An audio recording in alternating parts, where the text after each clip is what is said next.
All right, we are live. Welcome to the our brand new series of Call of Cthulhu Gaming here at Lovecraft eZine. This is Wednesday, November the 12th, 2014, and we're going to be doing this every Wednesday at this time from now on. So watch us live. It's 9 o'clock Eastern Time right now. Just as a word of warning for tonight only, my internet is usually really solid.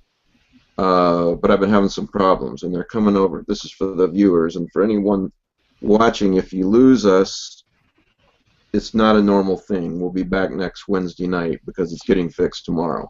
But having said that, that's just it's been going pretty good tonight, so hopefully it will you. Patrick here, up on your screen, is our game master. Yep. Yes, you're a God, Lord, and Savior. Well, let's not push absurdity to the ultimate limit. Look, man, I just met you. I just met you. Phil's drinking buddy. He's more believable. Yeah. We're missing a couple people. We're missing Leah, who's at a John Cleese concert or something. Damn. That's what that was. I would miss us for John Cleese too. I'm just not gonna. I'm gonna be honest. I think I would miss myself for John Cleese. You would touch yourself for John Cleese. I missed the subtext that I didn't even know I was saying, Vince. Thank you. That's what I'm here for. I know. Point that shit out, along with your sucks balls internet. Only through tonight, hopefully. Nah, it's all good. So our game is set in the year 1896 as of this moment. That's all I know about it. So what I'd like to do first is have Patrick just give a brief overview to the audience and to you guys about the scenario and where we're set in. Hey, James. James! Hey. There's my boss, man. To the audience and the characters. To the audience. What's going on, folks? Hey, James. How are you?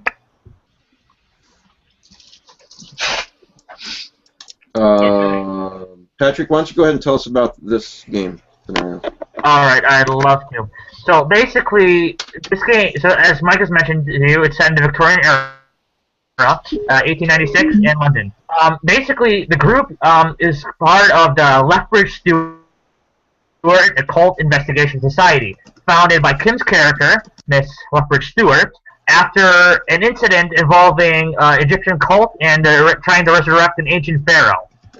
Afterward, she decided with her group of companions, the founding members of the society, to basically found a society. Now, they called it money, support, and slowly began building a reputation as a solid occult research society, and would take up numerous cases in the years from 1890 to currently. Even fought with Sherlock Holmes at one point.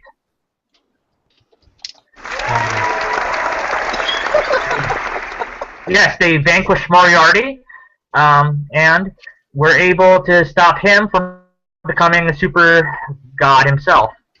In any event, basically you could say the society as it's at its peak,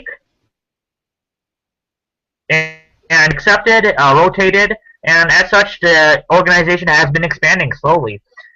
And now, something that terrible is brewing in the fogs of London, in the darkest corners and the poorest streets. Something is amiss. There's just something about that atmosphere, isn't there? I know Vince feels the same way. Yeah. I feel a little sorry about that. Yeah, you folks will be delving into the creepiest corners of London and the poorest streets. Stay warned, folks. Uh-oh. Sweet.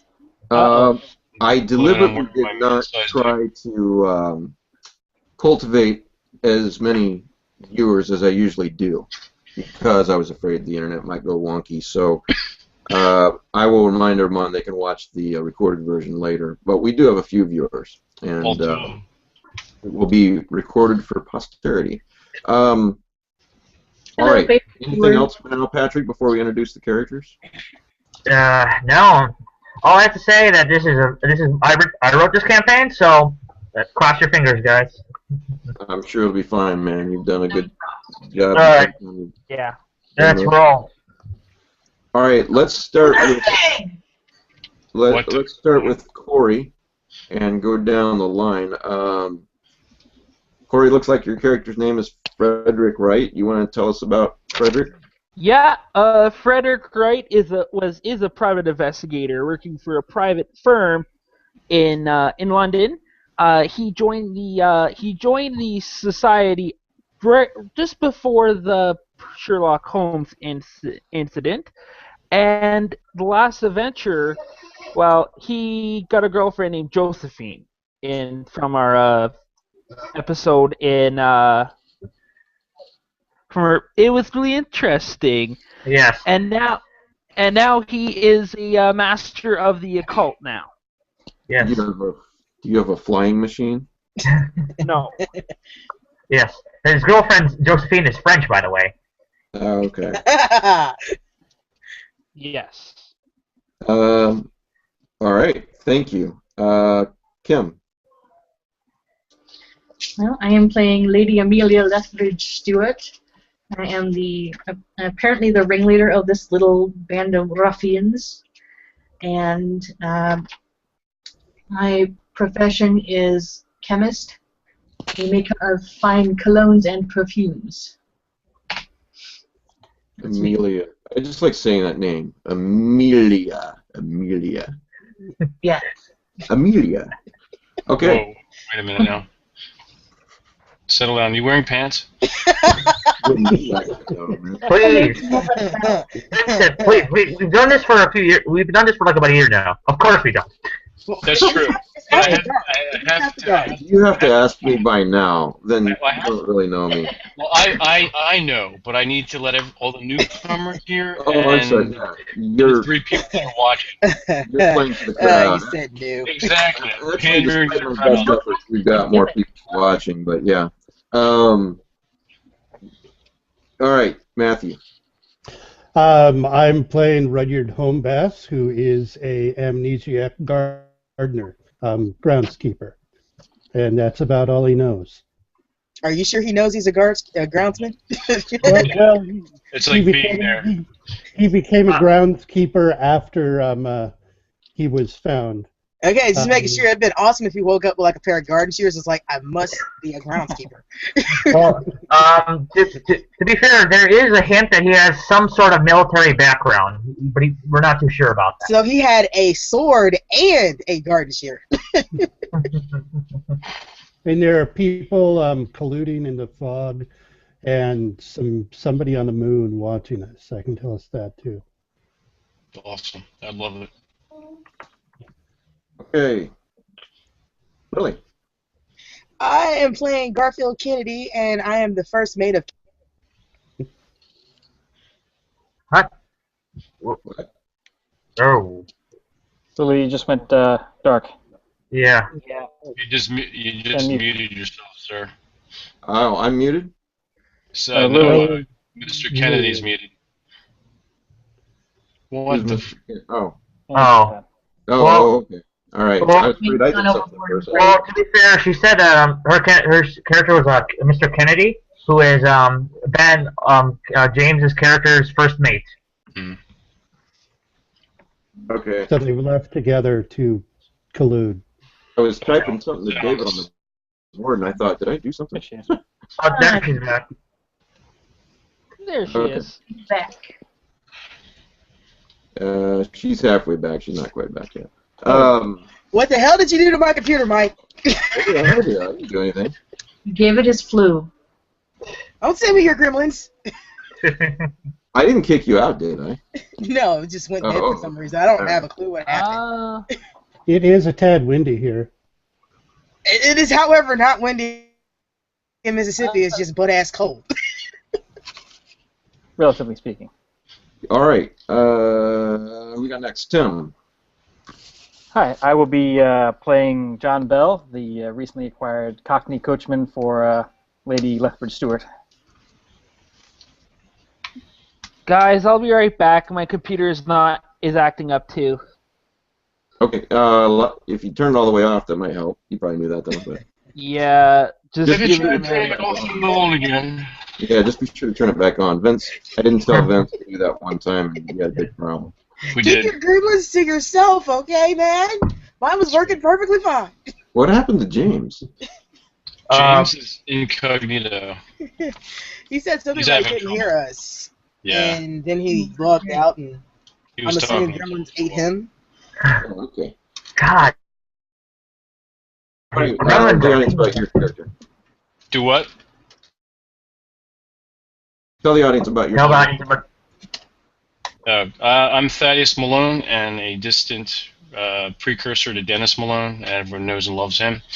And I am basically a street gang member, and I'm the lookout scout for this lovely investigative team. I'm the street smarts.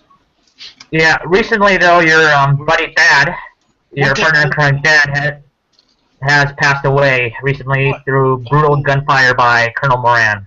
Oh, that's just too hurtful. Yeah. What the Dad fuck? died trying to save us all. Dad, Just You'll have be something missed. in my eye. I'm gonna weep like a small child later. They have a memorial outside the society house, a giant statue in front, with the middle finger at anyone who walks by, saying "fuck you all." Awesome. He would have loved that. Oh God. I will not say if that's true or not, but I'll leave it to your imagination. All right, so Totally generally can't. speaking, the very first game for the audience, at least, is generally the most boring because we got some setup to do. So what do you need to do, Patrick? Although we will try to entertain you folks, and I think we will.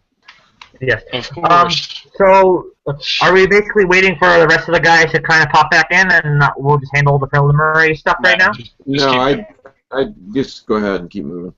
All right. So basically, like it's been a Holmes adventure, and afterward, your popularity is at its highest at this point in the society. Basically, at this point in time, you guys have all been invited, or at least all the more notable members of, upper class and middle class members, have been invited to a party by the Lanchesters. The Lanchesters is a couple by Mr. and Mrs. Lanchester, who are enthusiasts of the occult and are part of the Occult Research Society themselves. They enjoy talking to different occult groups, gathering their opinions and such on the matters. And as such, they've held a giant kind of gala or ball for anyone involved in occult investigations and, enthusiasts of sorts. And you have all been invited. Oh, lovely. Yeah. I haven't had a good ball for a while. Well, let me tell you. You remember. Life is solely lacking in balls at the moment. Yeah. Whoa, what about balls? And Mike's pants are off? What's going on over here? So what about you don't need to set up any? You guys don't need to roll anything like that. I'm ignorant about that stuff. No, I think everyone set up their characters beforehand, so that's the good news. Do we need to talk any more about who's good at what, or is that just going to become evident? Well, I think that basically, I don't know. Do you guys want to say what you're good at? Punching shit. It's not really a big deal. If the characters are mostly set up, then we can just get to playing. That's I'm good at sailing and other things you don't need to know about yet. I'm a crack shot and an expert chemist. I can blow shit up all I want. Yes. I already like your style. Thaddeus can punch shit, so. That's right. Yeah. Oh my David word. on the message board Right in the says, face. David on You the know- message board says there's a Malone in the party. Somebody's going to get punched. That's You know- right. You watch out, you fucks. I call you guys an occult investigation society. But I should probably call you a terrorist cell more accurate. Well, let's not do Why it. you gotta sweat the details? Now, was Thaddeus invited to the ball? I don't like ball. I don't like any balls. No. Thaddeus, if you'd like, you could probably hang out. You could probably hang out with the. Basically, anyone who's upper or middle class is allowed to go to the ball. Kind of. Yeah. Anyone who's just like lower class would kind of would have to hang with the rest of the servants. Okay, that answers my question. Yeah, okay. I'm not. We'll hang out downstairs where the real party is. Yes. As long as I can hey, find, I don't care. Captain Ben shoots him in the face. What am I missing? The only thing you're missing. Sir, you weren't supposed to do that yet, sir. Oh, sorry. You just killed Thaddeus. Oh God. No, it's just a flesh wound. He's fine. He's fine. Yeah, put But your it name does mean you're getting in a punched. second, then. God, do I need to roll first aid already? Don't shoot your gun off now, sir. Hold Alright. on. All right, Wait so till we let's get to the ball. start it. You just got invited to this ball. What's next, Patrick? What's going on? Well, basically, I want to know who's going. Basically, you guys are kind of like the guests of honor at this ball because you fought with Sherlock Holmes. You solved a bunch of mysteries. You guys got quite the rep in the good social circles. So you guys are kind of one of the main attractions, and as such, going to this ball may be both influential and helpful for investigations. Well, I'm certainly going. Mm-hmm. Well, I'm driving you. Yes. Nah. What's my schedule look like? What's the minimum credit rating needed to be considered not a servant? Basically, you don't need a necessarily credit rating, just upper or middle class. That leaves me in. Right. I was asking about the they have this thing you talked about where the credit rating shows where you're considered as far as your class goes. I'm just wondering. I'm a groundskeeper, so I guess I'm lower class. I think you and I are screwed. Well, I think there's a pub with our name on it, so let's go find it. if you guys are guests of honor, though, realistically, it probably shouldn't matter. But that's up to Patrick. Well, basically, if anyone can come, basically, if you guys tidy up, wear suits and stuff, and try to act like with manners, then by all means. Balls make me uncomfortable, so I'm going to hang outside and watch. You're gonna watch the balls? I'll watch the balls from the outside. From a safe distance. You can play in the balls from the inside. Upper crust, there's probably some at least decent-looking ladies in there I can rip off, so sure. Well, hanging out with the I'll clean up. hanging out with the servants is a good way to gather information. Exactly. Yeah, there you go. All right, go for it. What's next? So basically, everyone's going to the ball, right? That's what I gathered, right? No one's. Yes. Yeah, just different. Am I going, Captain? No reason to cause trouble yet. We'll go. Kennedy. Sir. I don't know what you had scheduled for this evening, but we're going to the ball. I had to clean up, huh, sir? Yeah, you do. Damn. All right. So basically, you guys all tidy up, as best you guys can. Kim's character, Amelia Lethbridge Stewart, will probably provide you with, proper suits and stuff if you need it. And basically, John Bell takes you all there. The party is held at the Lancaster Manor. It's a fairly decent-sized place. A little bit more to the kind of outside, almost very close to the outside, like kind of to the outside district of the wealthy. There are many groups there already with carriages lined up. Very familiar people and the societies joining in. And yeah, so everyone's entering in. It's pretty much noon, and the party's more or less already has gotten started when you guys are kind of arriving. Aside from the person that invited us, does anyone recognize Captain Ben? I owe money to people. I don't need that kind of aggravation. They're all occult enthusiasts and such, and that's why I'm society. Do I need to scout the room? Give me a luck roll. A luck roll? Alright. Yeah. Perhaps a cunning disguise. Captain's luck is pretty good. Yeah, well, let's see.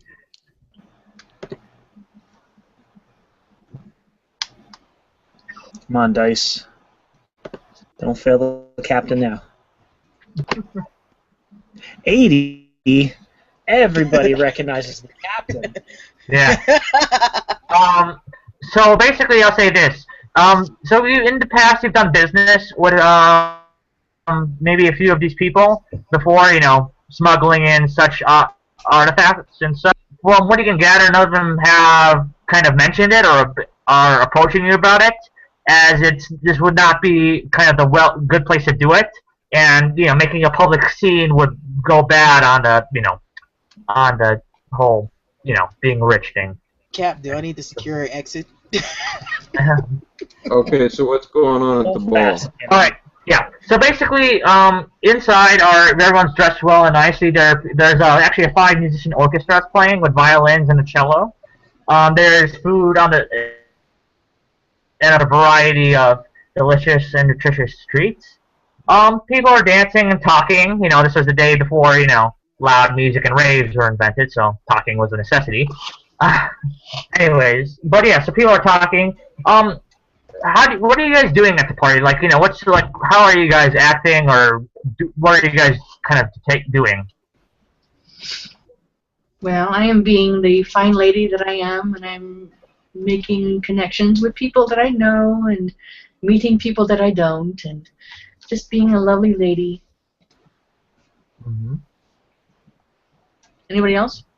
Sort of the same thing, but along the more lines of getting sloshed and trying to make new contacts for people that might want the occasional thing acquired through dubious means.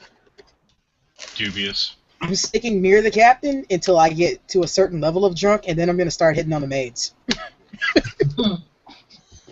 I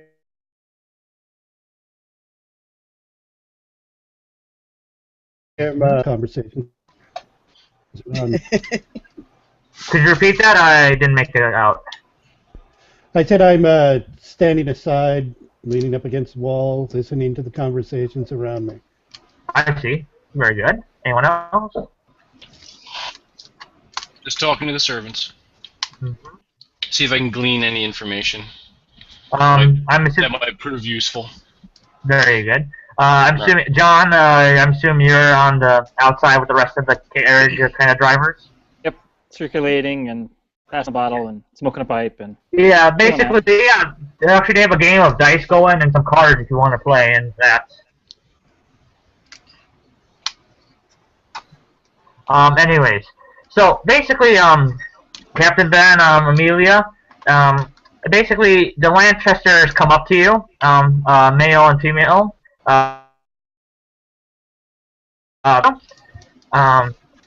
They go, Miss Amelia, how nice to see you. Oh, lovely. This is such a lovely gathering. How do you do it? We have our ways, Miss Amelia. Thank you for coming. We have gotten many great societies coming here. Truly a spectacle for all occult enthusiasts, isn't that right? Oh, wonderful. Yeah. What a way to meet everyone. Basically, his wife, Mr. Lethbridge's wife, comes into the conversation. She says, I heard you had an adventure with Sherlock Holmes. Could you tell us about it? And basically, kind of a small social circle, kind of gathers, to hear about your adventure. Okay, sure. Will you be in, basically, kind of... I'll brag a little bit. Yeah. Captain Ben, are you going to be doing anything, with Amelia, or are you going to kind of... No, this is a social gathering. Okay. Like But first, the captain will first go, Sherlock Holmes, who's that? He sounds like a Ponce. Because I wasn't there for that adventure. Second, I will lean back and let Miss Amelia do her thing that she does so well. Yeah. Which is talk to people. Can anyone else kind of give me a spot hidden roll while Amelia's talking to those people? Sure can. We can. We can try. I see the redhead standing by the doorway and nothing else. That couldn't roll. One track mind. Little does he know it's a man, but yeah, he sees a redhead and nothing else. 69.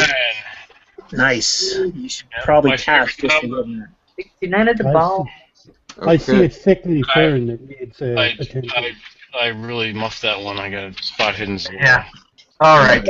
Have you ever seen one of those movies where they should do that whole Sherlock Holmes zoom in on everything, so like he knows where everything is? Ooh, Captain yeah. has that right now because I rolled a 12. Yeah. So what does he see, Patrick? All right. So basically, you see he's standing in the corner, kind of just kind of by himself. Is kind of a man. He looks Kind of fairly young. No, He's kind of a man? No, he's kind of young. He looks to be probably. He seems to be in his 20s to 30s. He has a mustache and his hair combed back nicely. Okay. Yeah, he seems to be just standing by himself, kind of, observing the party rather than interacting. Where did you say? In the corner? I'm back. Yeah, kind of in the side. Okay. More Mike. So what's interesting about this guy? Why? Aside from the fact that he probably has a really cool beard for being 23. Considering he was somewhat of a man, I'm thinking he's fairly androgynous. No. Yeah. He dressed somewhat extravagantly. No, very simply actually. He just seems to be kind of like, looking for someone to talk to, but he's a bit, kind of having a bit of trouble doing so. Does he look like something that Captain Ben would ask Kennedy to have this person escorted from the premises? No, not at all. He seems actually quite tame and doesn't seem to be he doesn't even look that to be harming or look to be harmed anyone. Perfect. The captain ignores him thoroughly. Yeah. Sorry. Oh, I want to smash a kneecap. Anybody else? Does anyone want to talk to him or anything? No, because they didn't see him. Only the captain. Sorry. What happened? I'm trying to get Dice Stream, but it's not working properly. Basically, you guys have all been invited to a party of occult enthusiasts and societies, and basically at the party, Ben spotted a guy with a mustache and slick-back hair, kind of on the side, kind of just standing by himself. Does he look like he has money? Does he look? Yeah, he appears he takes out his pocket watch, and that seems pretty well off. Does he look like someone that Captain Ben would want to waste time talking to?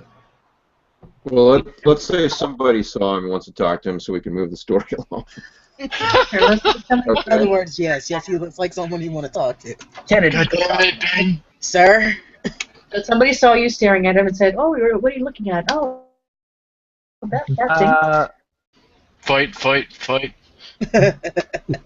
Yeah, my Dice Stream and the Hangout 2 box isn't working for me right now. That's all right. We'll roll for you, Corey. Yeah, so we can. Don't worry about it. How about Amelia spotted him too? Is that okay? No, she was busy talking. I say we send someone else up. I only have base spot hidden. Yeah. Well, my vote was Rudyard, but I'm not in charge. I was gonna say, Miss, No, all James has to do is give me the word. I'll go get him. It's not a problem. well, Amelia, you don't have to constantly talk to him. I mean, depending on how long you make the story, I'm sure he's still gonna be there. Okay. So, I'll take a shot. All right. all right. Spot 40 for my spot hidden. And I'm totally absorbed in the lady in the room in front of me. Captain Ben will tell Kennedy to go talk to that young man, see if he's worthwhile, see if he's a good mark. Do I see the person or? I would say you're kind of with the crowd. Do you want us to roll for him? Yeah, sure. Yeah. Sure. You got a 02. Light pours out of your goddamn eyes. Yeah. Everything. You have the quickening. Yeah. So basically, also you notice that looking like basically since you got a critical, I'll give more information about him.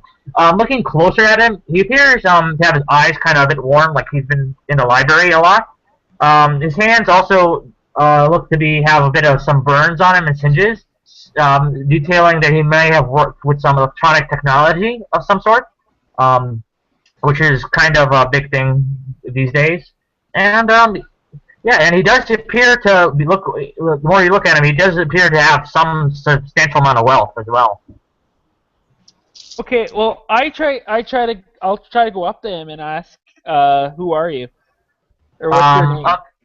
Basically, as you ask him, he says, my name is Kanatsky. Oh, who are you? I'm Frederick. I just saw that you had that you were working in the library. You were really tired. Yeah, my eyes give it away, don't they? I'm sorry, I don't know who. You said you're Frederick, correct? Yes. You're with the Lethbridge Investigation Society, correct? Yes, I am. Basically extends your hands. A pleasure to meet you. I extend my hand. Yes. I am a huge fan of your work. Tell me, have you encountered any specters of sorts? No, I have not encountered any specters, but I read a lot about them. He's very enthusiastic. He says, yes, enthusiast. I like to focus on the degree of ghosts and specters and such. I've been working actually on some theories of my own on catching and fighting such things. Oh, really? You mind showing your work to Miss Amelia Lethbridge? Basically, he shakes his head and says, I would love to. It's always nice to meet fellow individuals of the occult matters. And basically, kind of goes on in archaeology or paranormal research. He says he's been in correspondence with a Mr. Nikola Tesla about using on his theories, and he's trying to work on making some substantial devices in order to, use soon in the field. Cool. Okay. So I introduce him to Amelia, and I say, well, here's Amelia, like I promised. Basically says, Miss Stewart, how are you? And you are? Mr. Kanatsky. Oh, pleasure. And how do you know the Lanchesters? Oh, I am a fellow occult enthusiast myself. Oh, lovely. What is your field of study? Ghosts and specters. Interesting. And how is that getting on for you? Very well. I've been researching technology recently on using in investigations. Oh, into what? Oh, I've been researching in the practical uses of using technology for ghostal hauntings and such. Rather than using traditional methods, I feel that the possibility of using technology may prove more effective. As such, I've been in correspondence with a Mr. Nikola Tesla about. Oh, really? It's one of our little toys. Yes.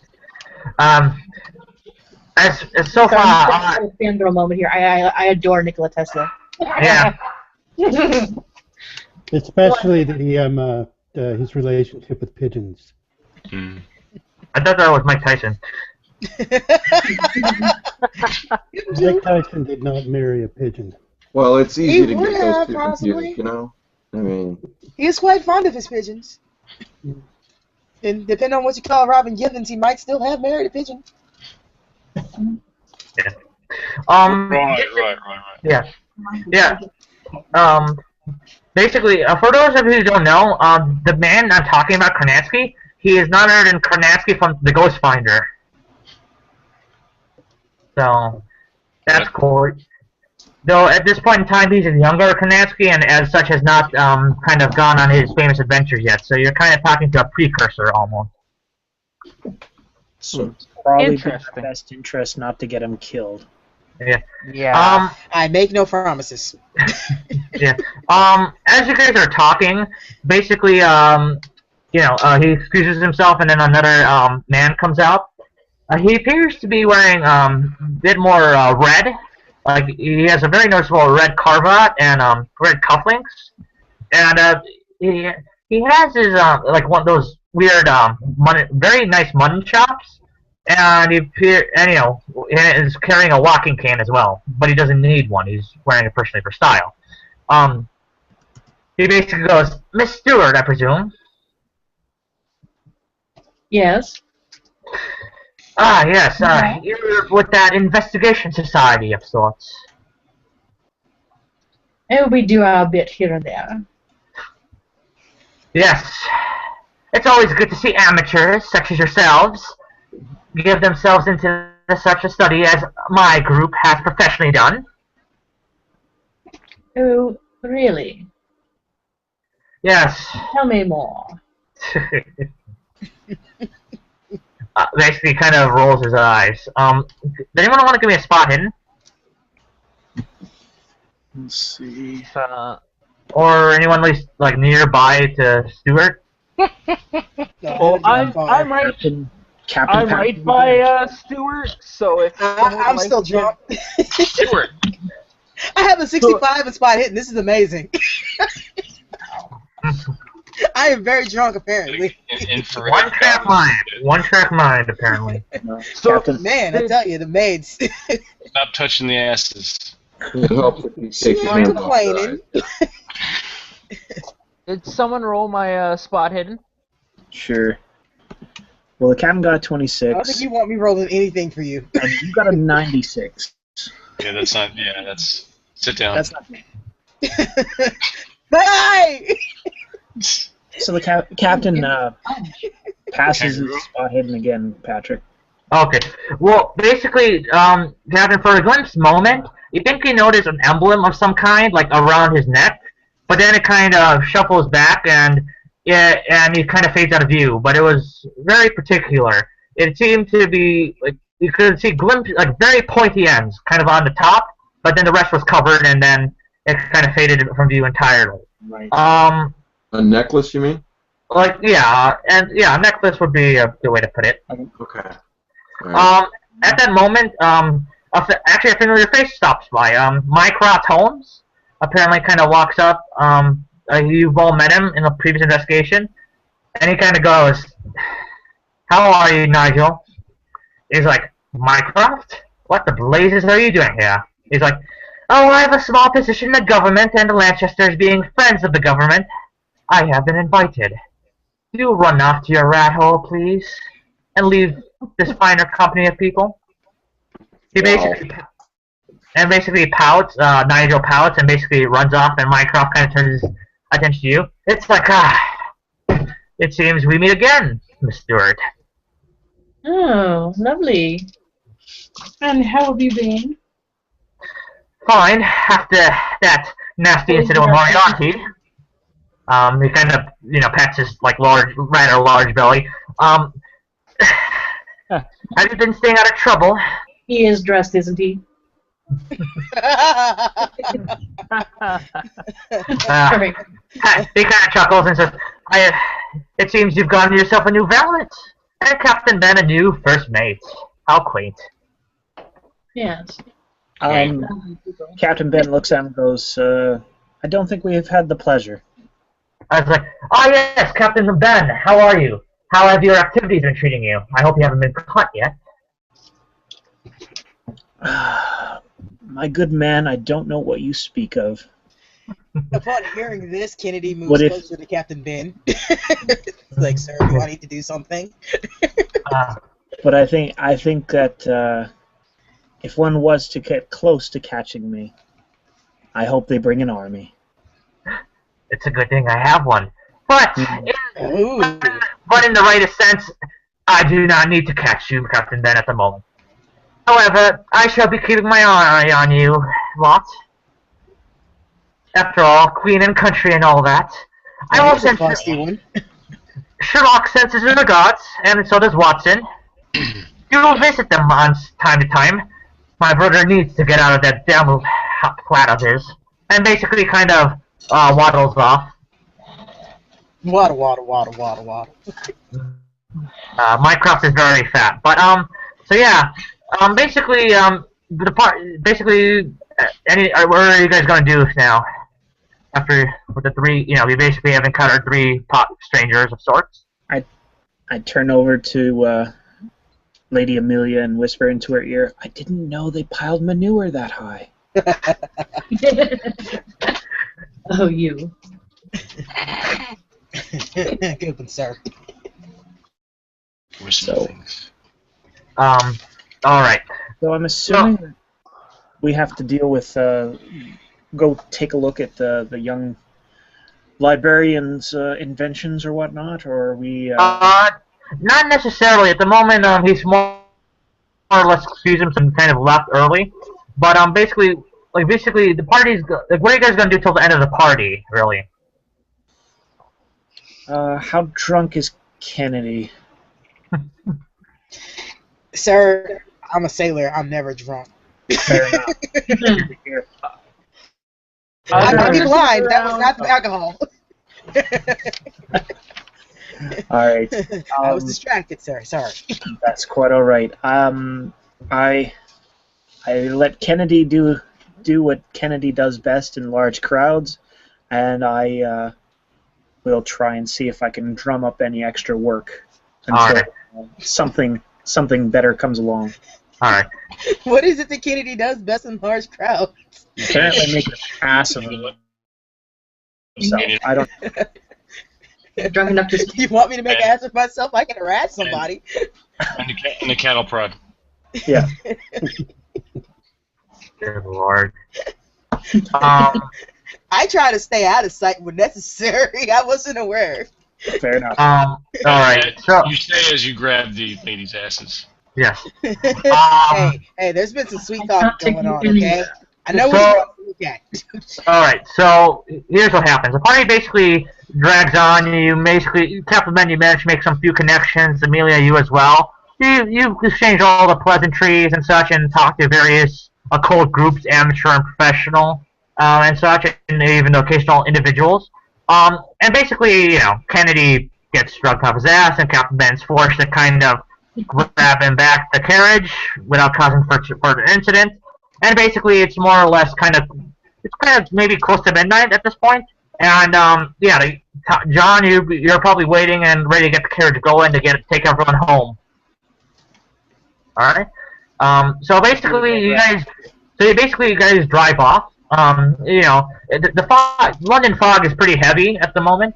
And basically, as you guys keep driving, John, you notice a body lying in the street, like in the center of the street. You notice someone lying there. Uh-oh. I'll pull up. Uh-oh. Milady, there appears to be a body in the street. There has to be a body in the street, ma'am. Look at the bones! Would you like me to run it over? All I can think of is that I would be like, well, drive around it. We don't want to be bothered. I wouldn't even ask you. I'd just run it over. So that's a good first mate, right there. Would you like me to go out and pull it aside so we don't damage the carriage? Dude, what was that? Nothing, sir. Yes, just don't drag anything back into my coach. Well done. Clean yourself off first. Go through his pockets for change. So, the only reason I stopped. So who gets out to look at the body, or Thaddeus will. You know what? I'll get out to look at the body too. all right? So Absolutely. Richard and Corey's character will. all right. So okay, basically. A bit. Okay, so basically, as you guys approach the body, you notice something very wrong. And looking further at the body, it appears. Okay, looking further at the body, you realize something is very awful. You see that the guy has his limbs torn off, and he apparently has a gaping hole in his stomach, and he appears to be completely drained of blood. Patrick, I'll be back in about 10 or 15 minutes, guys. All right. Okay. And he appears to be drained of blood completely. You look in the Well, hole. then we won't be tracking anything back in.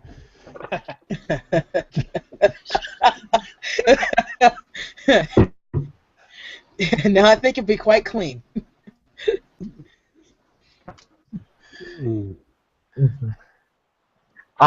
Looking at the body, it appears to be dressed in lower class clothing. But yeah, he appears to be drained of blood. His limbs are torn off. Very brutally. And there's a hole like in his stomach. Something torn into the stomach, or something came out of the stomach? Torn in. Okay. And how's his countenance? Whole gross teeth. It tries to eat you. What? Nothing. That's not good. Everything all right out there? To find all right now. Does not look good for this person. We're fine.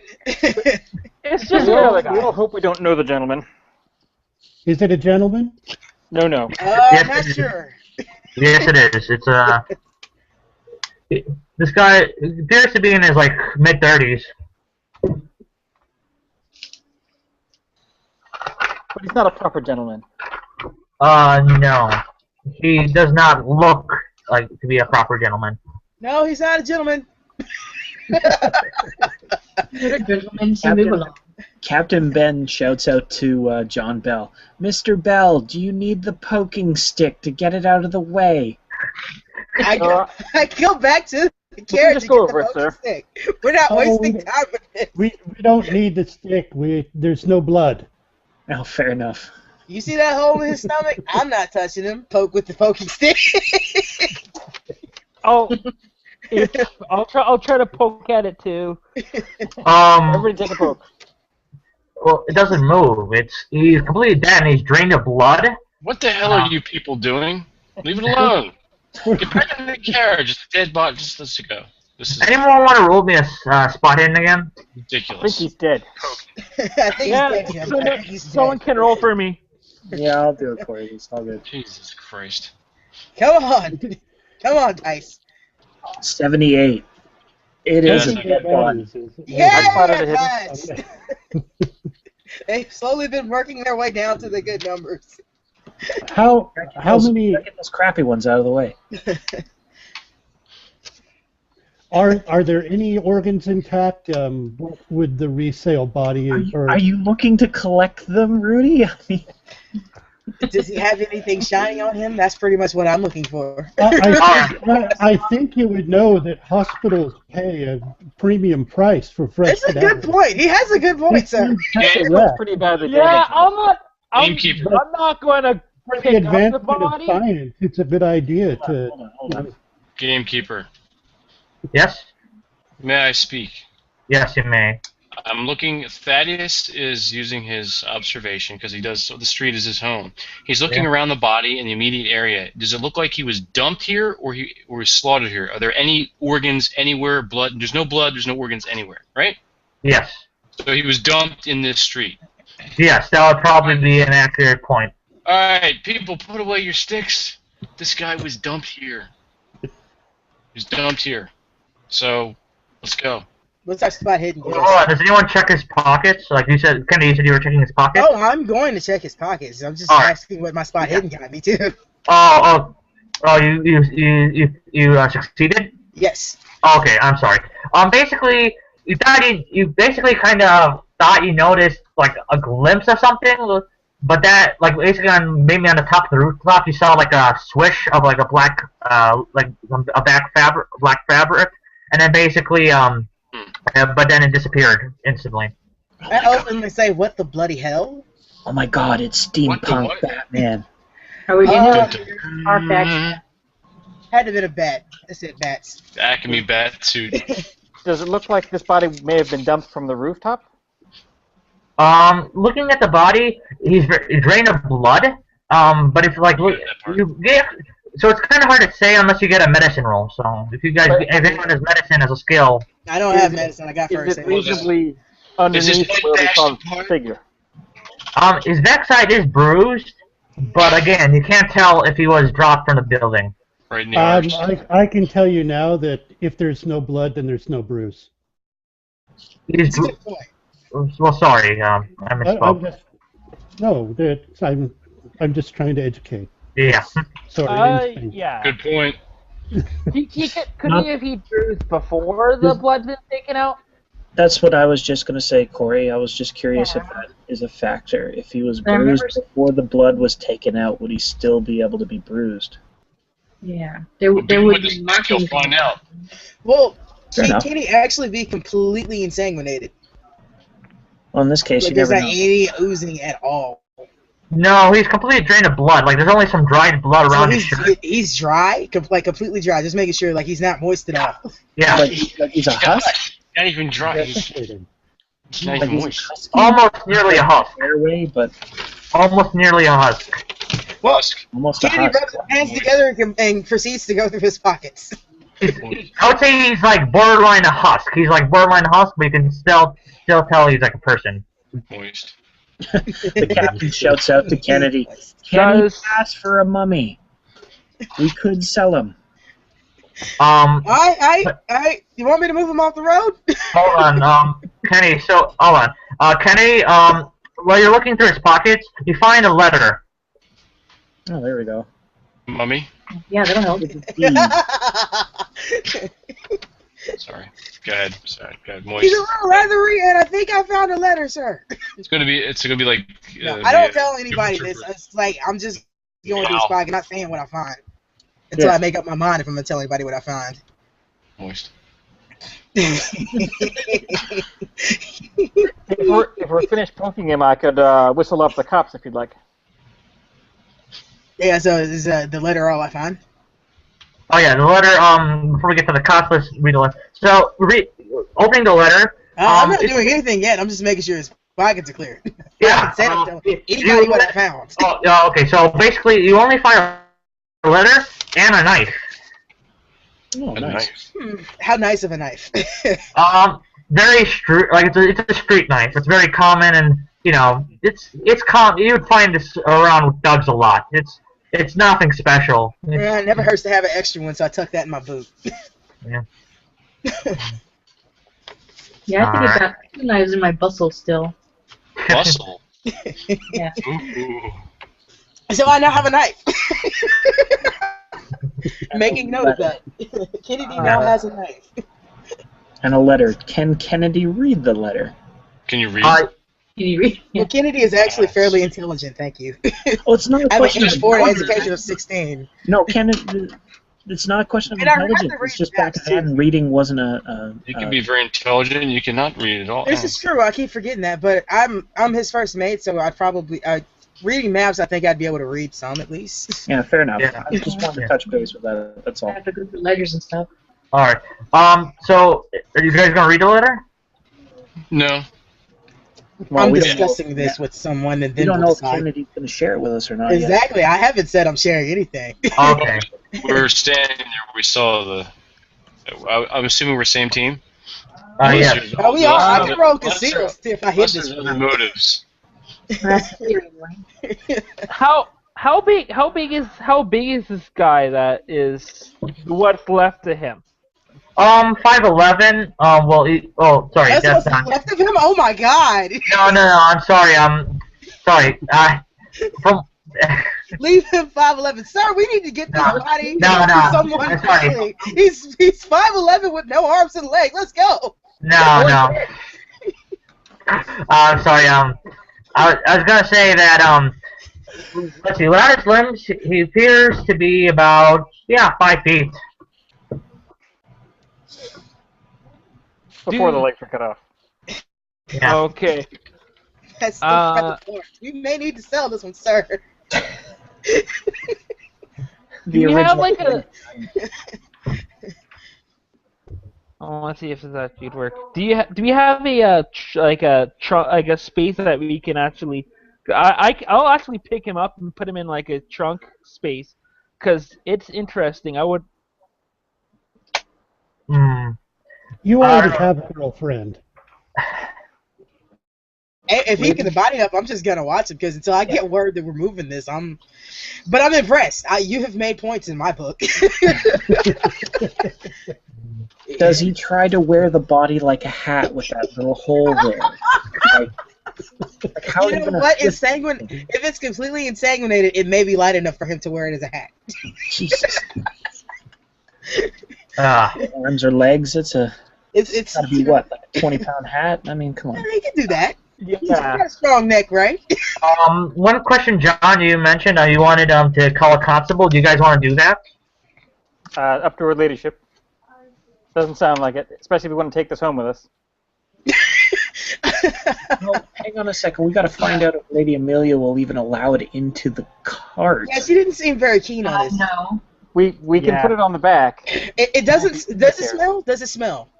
Well, Really well, not yet, but it probably will start smelling soon enough. It doesn't smell, and it's dry. That's what Kitty says. Are you asking if we can keep it? He said it was a 5-foot torso. I'm interested, sir. We can sell this. Actually, that wasn't unheard of.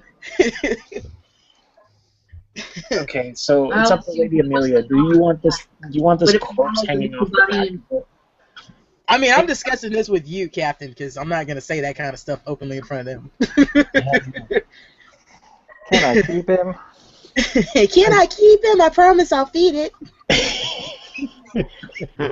It is all this stuff is up to Lady Amelia. It's her carriage, so she makes the final call. You know, worst comes to worst, we shove it in a side alley or something where nobody will see it, and we come back later. That's true. I would say let's leave it for the cops. We probably shouldn't be touching stuff. Well, it's not like we got to I worry don't know about how fingerprints, we right? were about that kind of thing back then. What's the CSI you speak of? Yeah. CSI? No, we'll be. What are we called? SOIS? Yeah. We're SOL. Yeah.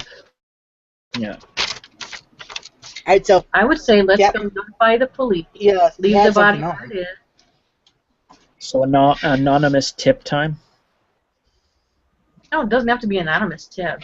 We should just go get the police and let them know where we found the body. I'm not going to She keep is someone standing, so yes. But if we we could do that. Yeah. She could do that. We may not need to be here. Yeah. No, wait, we're It with her. We got an might- alibi. We're good. Yeah. Yeah, it's all good. It might be suspicious, but if it might be suspicious. Besides, you know, but we're all in my coach. How much room is there going to be for this thing? Oh, Put it not in the much back. at all. I mean, there's basically space in the back of the coach where people can stand outside and they can just strap it there. it to the top. Yeah, strap it. It's not a hood ornament. It's in the front. It is now.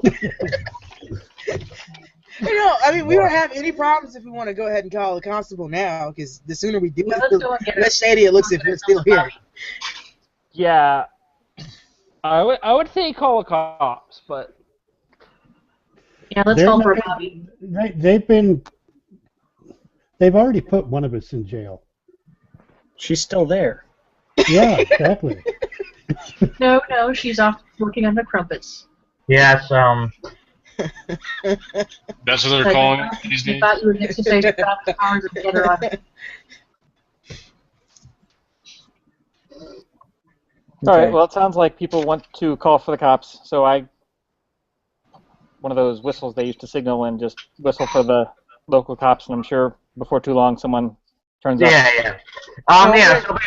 So basically, the cop comes. He said, he's shocked at what he sees, but he understands and basically, kind of starts, kind of clearing, kind of directing you out, or from the way from the body, and then he's gonna take notes, like kind of get notes from you. Then basically a few more coppers show up, and they begin starting natural protocol on, keeping the body. The cop asks for an address so that the people can come question, so that the main detectives can come question you if needed. I give them Sherlock Holmes's address. Very good. I was going to tell him a pub. That's what I was going to tell him.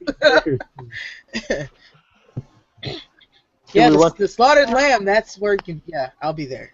Do we want to tell them what we saw on the roof of the building? I saw that. Nobody else saw it, and as far as I'm concerned, it was a bad. Also, do you guys keep the letter? Yes, I have the letter. Okay.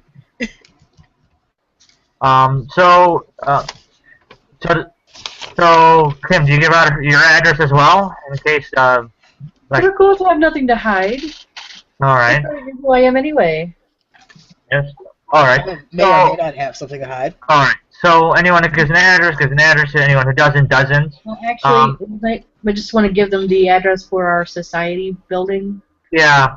That's where we can pretty much all be found. Yeah. I'll give the address of my private investigations address. I don't know where that is, but yeah. I'm pretty. It's in MacGuffin Street. Okay, that's where I'm gonna give the address to the cops. It's in the Red Herring building. MacGuffin Street on the Red Herring building. Red Herring. Moist there. Moist. What? It's very moist. Alright. Let's see, continuing on. Basically, yeah, so basically you guys all head home without an issue. Basically it turns morning. Do you guys want to return to the crime scene, or do you guys just want to avoid this?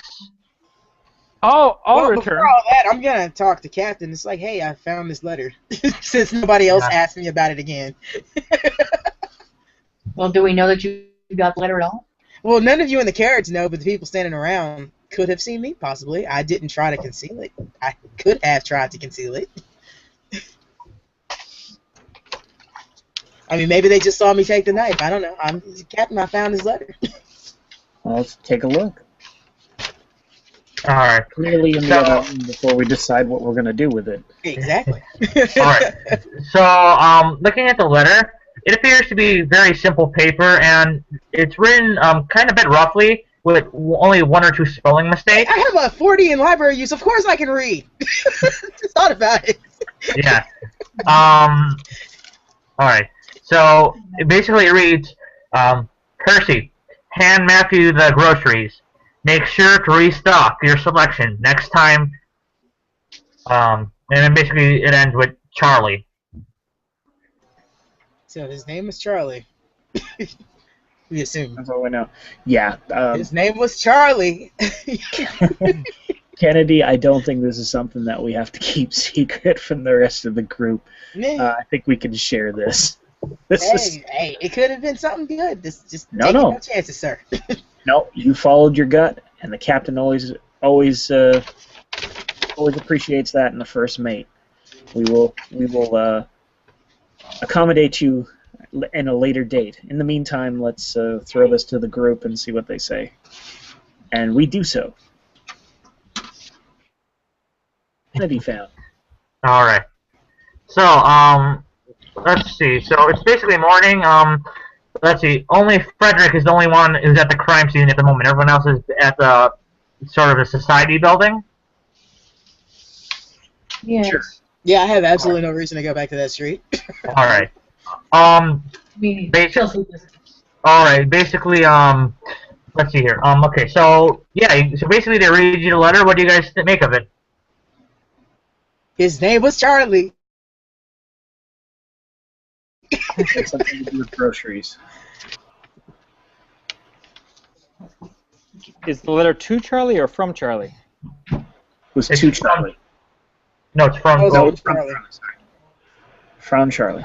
Charlie. Yes. With So love. who is it to? Percy? Percy and Matthew were the two mentioned in the letter. The letter is addressed to Percy. It's mentioning to hand groceries to Matthew, and then basically it's signed off with Charlie. Oh, Uncle Charlie. No, just Charlie. Oh. He's Uncle now. Uncle Charlie. Uncle Charlie. Alright. Charlie, Percy, and who else? Matthew? Charlie, Percy, and Matthew. Okay. And Dave. I am Dave Yagnot, and I have the balls. There you go. Okay. I know what to make of it, guys. It Well- just seems like a very common and boring letter. If the cops haven't had any luck tracking him down, we could check some of the local shops and maybe a greengrocer in the neighborhood knows a Charlie or a Percy. Now, hang on a second. Lady Amelia, is there any skill you may have to find out if this letter is indeed an actual, just normal, boring letter? Is there anything that you could do to see if there is any invisible writing or code on said letter that would make this more appealing than just someone getting shit for not doing the groceries? Sir, I hate to tell you this, but if you're expecting LSD, there is none. I could easily do a chemistry roll. See if there's anything odd on the paper. Sure, go ahead. All right. Use those skills. 48. Got it. All right, Kim. So basically, it says if you're reading this, you're trying too hard. No, it doesn't say anything. Who cares? I got a check mark. She got the magic 8-ball. No. Try again later. All right. So while you guys are figuring that out, do you mind if I switch over to Frederick? Go ahead. Okay. So Frederick, you're basically at the crime scene. Basically, there's a lot of constables around. They've managed to seal off the area. Okay. And best as it could. They got a coroner kind of looking at the body. There's a white sheet over it now, and basically they're doing their best to keep the public moving along.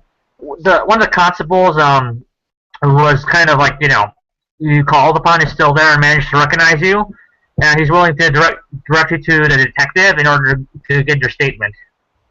Yeah, well, I go talk to the detective. I introduce myself. I say, "Hi, I'm Frederick Wright. Right. I was here from last night. I just want to see how your guys are going." All right. So basically, he says, Inspector Harrison Craddock. And for if you who don't know, Inspector Harrison Craddock was in your first adventure. So this is another pop-up. Anyways, he basically says, "So what exactly happened here?" Well, we were driving. We're driving our carriage down the road, and then we see his dead body on the road. So we just happen to get out and we look at it, and basically that's what we see. Basically, he looks and nods and basically kind of looks at the body. He looks very distressed, but he doesn't seem surprised. And basically, he kind of rubs his chin and says, "What time did you find it?" Well, it was after midnight. It was midnight, 1 o'clock in the morning. All right. Basically, kind of looks over the body. Did you search him or anything like that? Did you touch him, move him, anything like that? I poked him to see if he was at, but I actually seen somebody, I don't remember their name, but they were searching the body. And I don't know what they found. Alright. He says, Kennedy, yeah, I believe I can feel someone throwing you under the bus as we speak. Yes. Basically, he shakes his scavengers. It's not uncommon here. But he doesn't appear to be surprised by seeing this body, and he more or less seems to be a bit more distressed about everything he said. And so it seems like, this is kind of like he's seen this before. So that's old hat? What? I've seen it all before. Apparently, it's a pretty rough neighborhood. No, it's not like he's seen this stuff all the time. It's more like apparently Every Tuesday. Apparently, this guy. it's basically from what you can gather, Henry. It seems that he's kind of seen this kind of murder before. Oh, he's seen this before? He's seen a gaping hole in a bloodless body before? What day is it? Oh, it's Thursday. It's time for the bloodless corpse again. Bob, this one's yours. Damn it, Tim. I asked him, do you know who this guy is yet, or? Basically, he kind of looks at you. He's kind of hesitant to say. Could you give a persuade roll or fast talk or something? Okay. Can you roll that for me there, James? No problem. Let's do fast talk. What's your fast talk? Fast talk is 82. Oh, Jesus. You got a 09. You apparently talk him out of his wallet, his gun, and his His firstborn child. Alright. So basically, he managed to spill the beans. He says that he basically says that this is one of Charlie's goons. He's and he basically said this guy's a thug under Charlie, a crime boss. And basically, he says that he also says that basically this is more or less the 5th murder. This is how this has happened. I say, whereabouts does this Charlie work? Where does he operate from? The East End. Interesting. Well, I will continue my investigation on this, even though it might not be the best investigation. But I will, if you can find any more information, we'll let you know. Also, I forgot to mention. Basically, it says that all the murder victims that have been killed, they've not necessarily been thugs, but they've been necessarily all kind of living in the East End.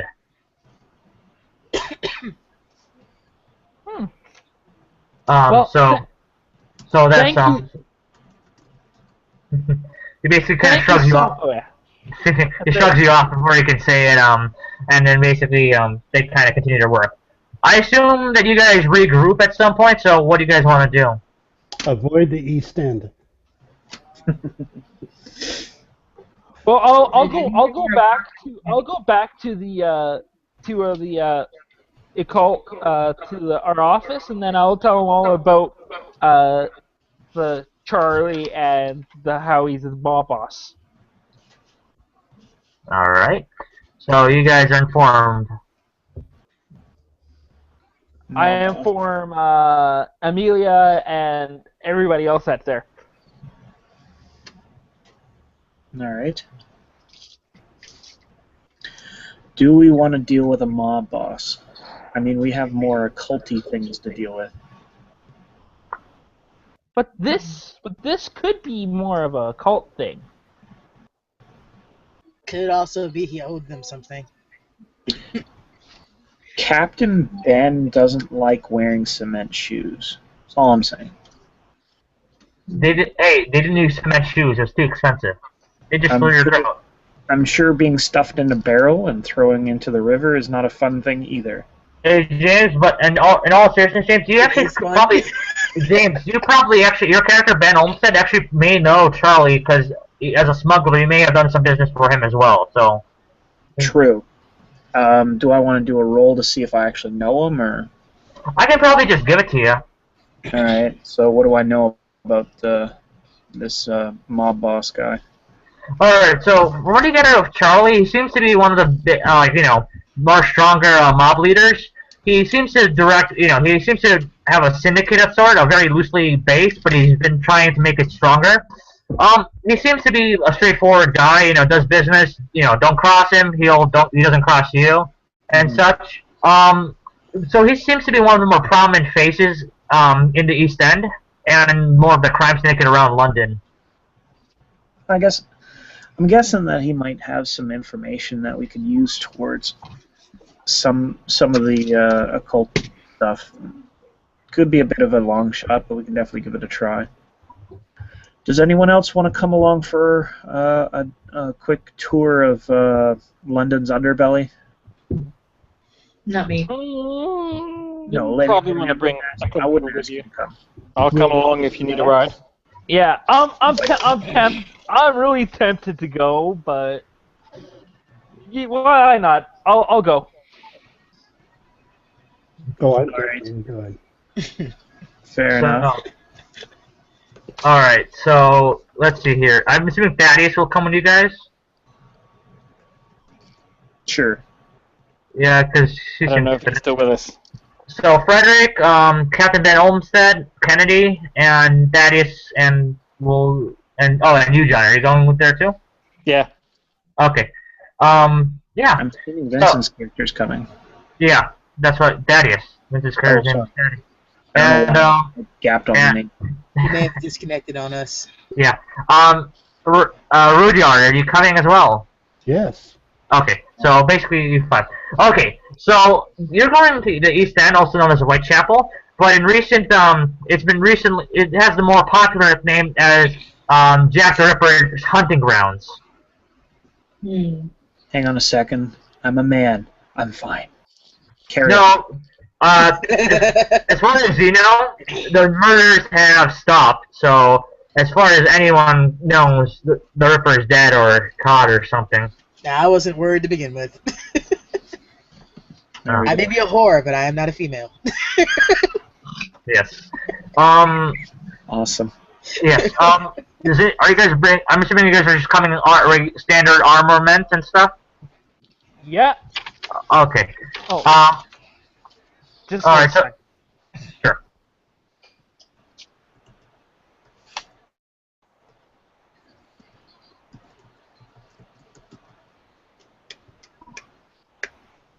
Okay, so. Okay. Weird. So while we're waiting for him, Frederick. So are you guys bringing in particular, or just your standard set of guns and bloodners or whatever? Yeah, pretty much. I got my revolver. I'm just giving a trusty 45 revolver, like I always have. All right. So standard fare for everyone. Okay. So basically, here's a question for you. So are you guys going to take a carriage all the way there, or are you guys going to stop at the end and just kind of walk the rest of the way? Carriage might be safer. Yeah, we were going to take carriage. Why would we walk there? It depends. Do you want them to know we're coming in a big, expensive carriage? Do we want to be able to leave in a hurry in a big, expensive carriage? Fair enough. Touche. I mean, I'm game to crack skulls either way. Whatever. All right. So I guess you guys head off then. So basically, it takes you 2 or 3 hours to get there. Once you reach the East End, you guys automatically kind of see the decay and poorness of the neighborhood. There are people in the streets. There's prostitutes on any corner. It looks run down and terrible. There's even drug addicts. There's probably even a dead guy on the street or two. Look, there's Holmes. You just blew his cover. Yeah. Let's see. And basically, yeah, some people notice the carriage and they kind of raise their eyebrows, but most of them shuffle away. Some people actually look out at you guys and then close the doors automatically and just kind of lock up. You get a vibe that it's very tense around here. They're all scared of something.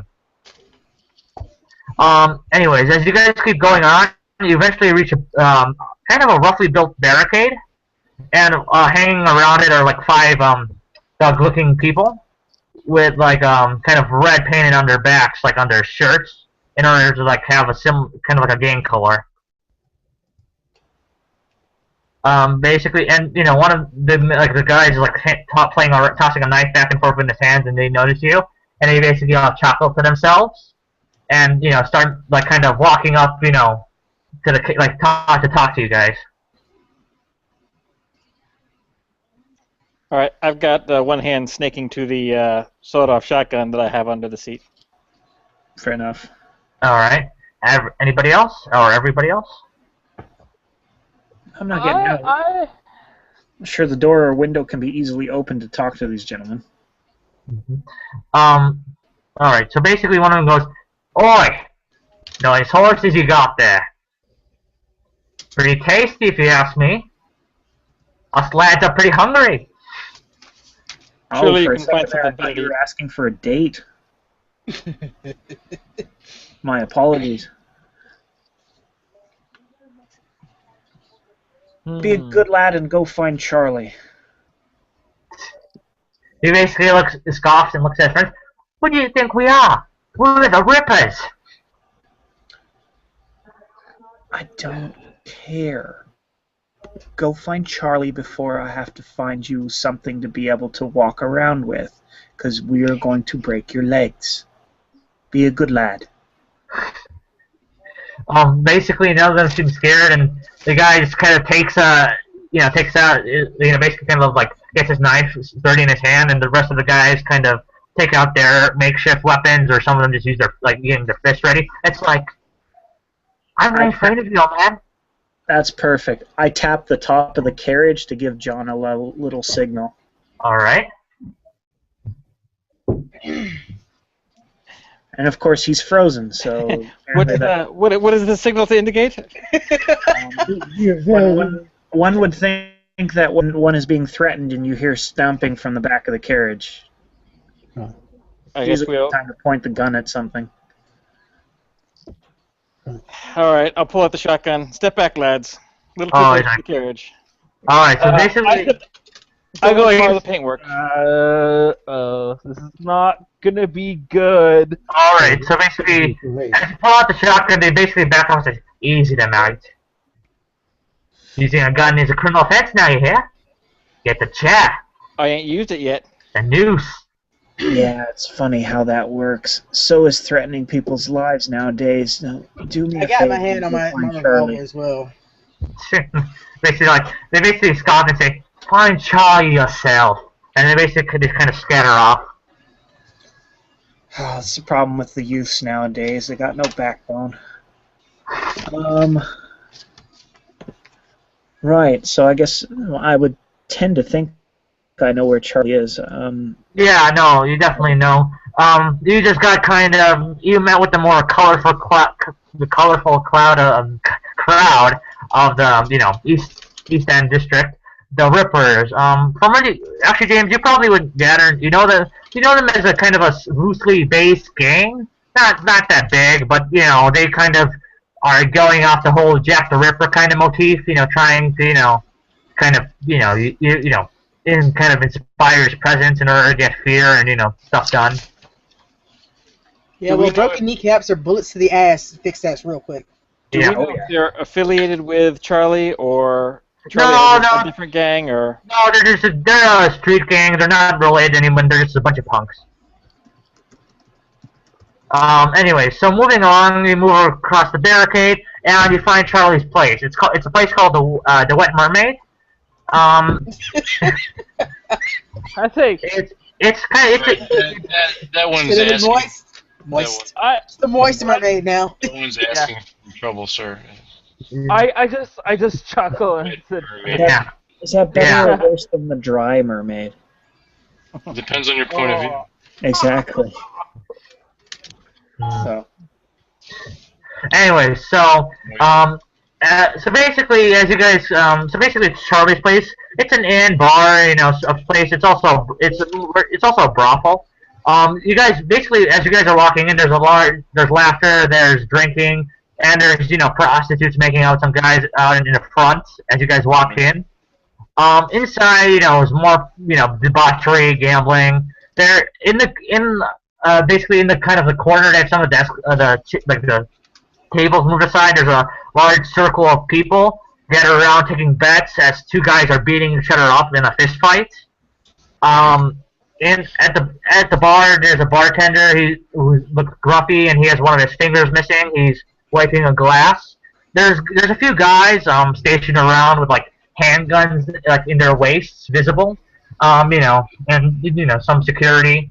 And basically, there are some rooms that the women are taking men up to, and yeah. I go up to the bar and I get asked for a drink. For ID? Oh wait.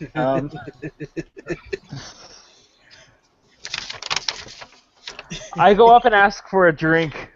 Yeah. He basically kind of looks at you and says, eh. And then basically kind of hands you dirty glass, which are all fairly dirty, but he tries to make them clean, and hands you a somewhat clean glass and some whiskey, or what do you think is whiskey at least? Okay. I take a sip of the whiskey. Tastes not that bad actually. I think this is actually pretty good, I say to the bartender. Because that goes over well when you tell them that you were expecting it to taste like piss. I didn't say it would taste like piss, and this actually tastes pretty good. Yeah, you basically were telling him that you're surprised it tastes good. Let me see here. Yeah, so there are tons of prostitutes lying around, available for hire if anyone wants to. They're also accepting people. No, I've been here before. No. Yeah, no. No. Let's see. There's also they're accepting people who want to fist fight. If you guys wanna do some rough and tumbling with the rest of the folk out there, by all means. I ain't getting into that. I don't think I can fight these guys. I think we'll pass on that stuff for now. I think Captain Ben's just gonna try and find Charlie.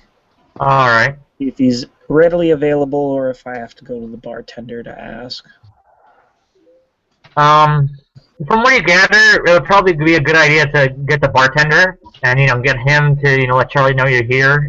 Proper protocol and all. Sure, I'll order a scotch and just say, hey, let Charlie know Captain Ben's here. Yeah. All right. He basically says, Ben, looking for more work. Of a sort. All right. It basically says, you want me to go get Charlie for you? Yeah, if you don't mind. Cheers. All right. Yeah. Leave the bottle. Yeah. Basically, he actually leaves the bottle on your side and basically goes off to talk to Charlie. Basically, as you finish pouring yourself a drink, the guy one of the guys gets punched through the crowd and basically bumps at the end of the table and basically looks at your bottle, takes it, and then runs up, charging to the other guy with it. Captain Ben reaches over the bar to grab another bottle. Alright, no problem there. So basically, the fighting continues, getting more brutal by the second. Eventually, one of the guys, gets punched out and is lying on the floor, and basically, it's considered knockout, and the other guy wins. I yell at him, like, come on, you pansy, get up! He didn't even hit you that hard! Then basically, two guys with the bartender come down, and basically, Charlie signals with his thumb, saying that, you're good to go, and then makes his way around the table, and the two guys are ready to lead you. Captain will grab the bottle, grab the glass, head on up. Alright. So basically, as you guys are walking, you guys walk up. Charlie's office is on the 3rd floor, and basically he has his own kind of separate room. Under lock and key. There are 2 guards on the outside. Both have pistols, and basically when the 2 guys come up, they basically one guy nods his head up. There's one of the guys, and then the other 2 kind of nod as well. One of them opens the door and basically kind of opens the door wide enough for you to see Charlie making out with a prostitute, and basically says, "Boss, they're here." And Charlie basically shakes himself and says, "Oh, damn it!" And then basically basically brushes out the prostitute, and she kind of walks off. And basically says, "What are you waiting for, you lot? Get your wanker asses in here." I mean, Oh. finished. Alright then. Alright, so He's a charmer. So you guys walk in. Basically, we see. So Charlie's a tall, worn-looking man with a scar over his eye. He's wearing a bowler hat with short hair and trying to sport a trimmed beard. He's wearing a kind of worn-in suit, and basically kind of tied loosely around his neck. Right. To the corner is just a guy kind of playing with some cards, by himself, kind of shuffling the deck, seeing if just drawing a card, and shuffling back in and keeps doing that. There's another guy kind of in the corner as well. He looks very big and bulky, and he seems to be kind of just sitting on the corner with a shotgun leaning next to him. All right then. Oh yeah. Basically, he kind of shakes you all in. So basically, Charlie's sitting at a desk, like a worn-in desk. Next to him is a library bookcase, and behind him is a rack with a pump-action shotgun, and another American rifle. And he also appears to have some books on his desk lying around, along with some papers. Is it something that can be easily noticed, or would I have to... No, you can probably easily notice it. Alright. Oh. Captain Ben will take a nosy peek. Basically, what you gather from the book on his desk is it's occult books. He appears to have some occult books of sorts. Not advanced, but moderately advanced. Alright. Do I see what the title of this book is? Probably Introduction to Occult is one, and then probably next is I don't know, probably something like Tobin's Spirit Guide. No, probably something generic, but probably not. Captain Ben will kind of lift the book up, move it around, kind of thing, and be like, "Charlie, you picking up some new hobbies?" He's like, "I always have my hobbies." Yeah, fair enough. Usually they end with short skirts and long legs, but that's neither here nor there. Yeah, he points to you, he's like, "You always have a sense of humor, Captain." Cheers. Bit of a question for you, Charlie. What's that, then?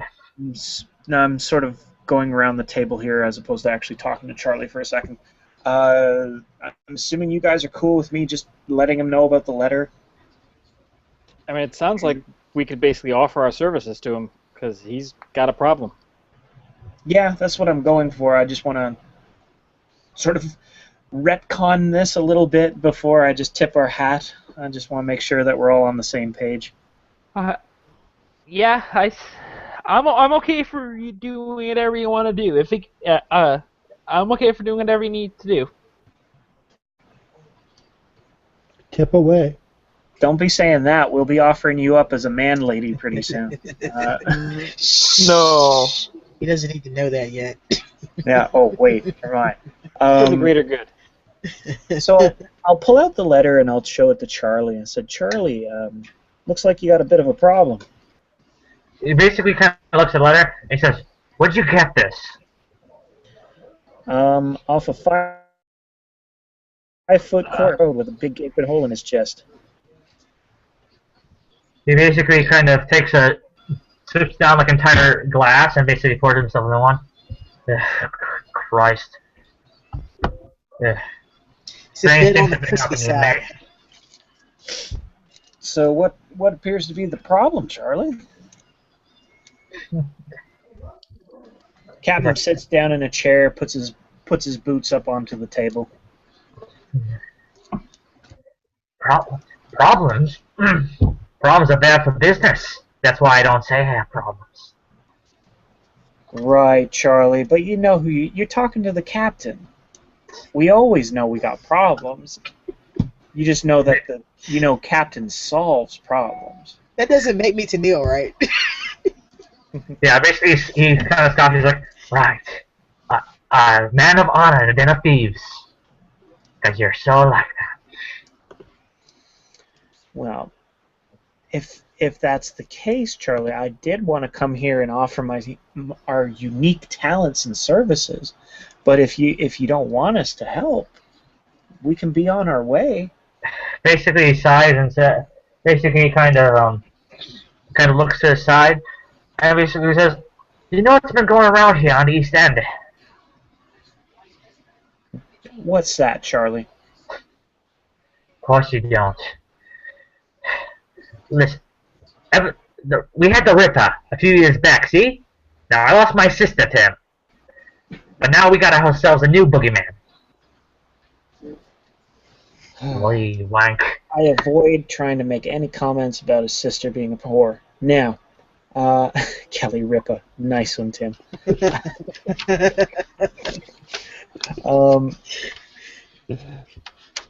So, what's this quote-unquote boogeyman that you're having to deal with, Charlie? A few months back, see, A few blokes go around here and go missing.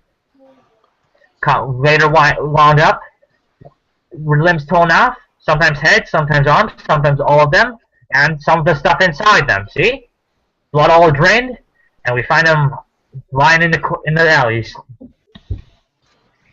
Wait, you said that you found stuff inside them? No, they got stuff taken outside, out from them. Like, things off of them. Okay. Sorry, I'm trying to do the accent thing. It says, yeah. Now a lot of folks out here know this, and some of those books are my men. Fair enough. So, I'm assuming it might be worth your while if we take care of this obstacle for you. And what would you do, Captain? And what would I have to pay you? Well, usual fees, Charlie. We know this. We're proper businessmen. But of course, you know that Captain always takes care of quote-unquote obstacles. Because we both know that we don't have problems. Because problems are bad for business. Yeah. This gets wind. Outside, your business and me are done. You hear? Of course, Charlie. Not a problem. There won't be problems. That's why you talk to the captain. Now, of course, any information you don't mind sharing with us would be quite beneficial, if you don't mind, of course. All right. But he basically kind of takes out a glass and pours you some as well. Mm-hmm. And basically says, to be honest, I don't know much. This boogeyman came a few months back, started chopping up regular folk, then moved on to my men. Don't know why, don't know how. My men tried to look into it, nothing came up. But I can tell you, I got some suspicions, though. Who are you suspicious of? He basically says, those slants in the Limehouse district. Okay. Now, again, folks, let me remind you, I'm not a racist, but this is how people talk about. It's a game, man. We're cool. I know, but I don't want to get, scarred letters here. Anyways. It's 1890. We're cool. Yeah. You're good, Patrick. Don't worry about it. Yeah, you don't have to worry. No matter what happens, I'm the one that gets the angry letters. So. So say whatever you like. I mean, let it rip. Fix them for the team. All right, so yeah, so basically he says, he thinks it's the slants in the Limehouse district. What makes you think it's them? Me and them got ourselves a little rivalry going on, see? Yeah. They had their little wars there off in Asian lands, or whatever the bloody hell there came from, and they decided to move on in, see? Yeah, They've been growing right fast. Don't move it on Charlie like that. Oh, take it out, see? right. They've been growing right fast, see? And now they're thinking of moving into my business. See? Them dirty rats. We can't have that. So you think they're just killing your men because they're your men? I think they're trying to get me out. They're trying to raise my fee in my part of town. So that way that I can run my business properly. Seems to be. You can't have that. You got some fine entertainment here. We can't have that. That's right. Seems like an awful lot of work to rip a man apart like this, drain him of blood just to give you a hell of a time with your business, Charlie. It's those slants have their own weird ways of doing things. They got all these weird little things they like to do. You can't think of any other connection between the people who've popped off? Basically says, I had my men look into it. They didn't find nothing. If you find something, let me know. Of course, Charlie. Nothing, like nothing weird at all. Like nobody saw anything. Not that they're talking about it. Anyway. Now, we found the body in a decent part of town. Do we think they're disappearing from down here and being transported up there, or was your men on a little mission? Basically says, yeah, my man was doing a little job for me, see? Getting me some of my personal belongings. What about the others? They're doing personal business too? Some of them not. Some of them just lying around having good times and all that. Yeah, good times to get distracted. Do you want me to send someone for that job that didn't get done, obviously? They basically said, right. Yeah. Sorry? I have to just restart this. My computer is messing up here. Just give me a second. I'll be back in about a few minutes. All right. So I just ask if that job got done. Does he? He basically nods and said, basically nods. Yeah.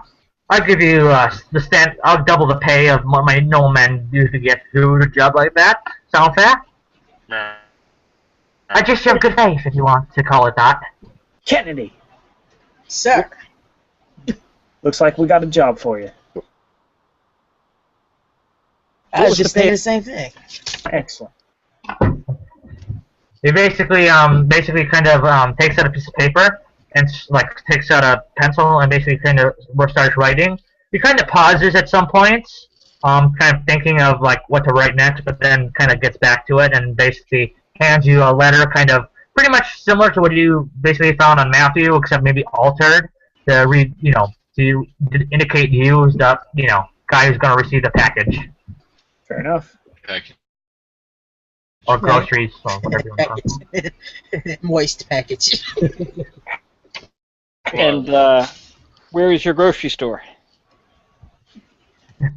God damn it, Bell! Keep talking out of turn. No, I'm joking. Damn it, man! Yeah, where is this grocery place, Charlie? Same. Figuring it's my ass on the line. Shouldn't I be asking this? He basically writes down the address and basically kind of chuckles, kind of like slide it to you. It's like, here's the place. Okay. Right. So I think that Corey would be best suited for this job. Sorry, what? Exactly. It's working better now. Oh, good. So yeah, we'll do that, and we'll look into your other obstacles as well. My best. You hear?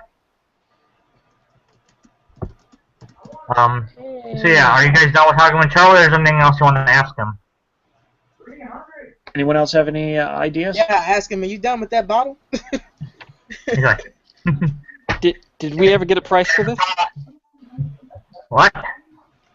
Oh, he'll probably pay you some beguffin amount of money. Don't worry. Exorbitant amount of money.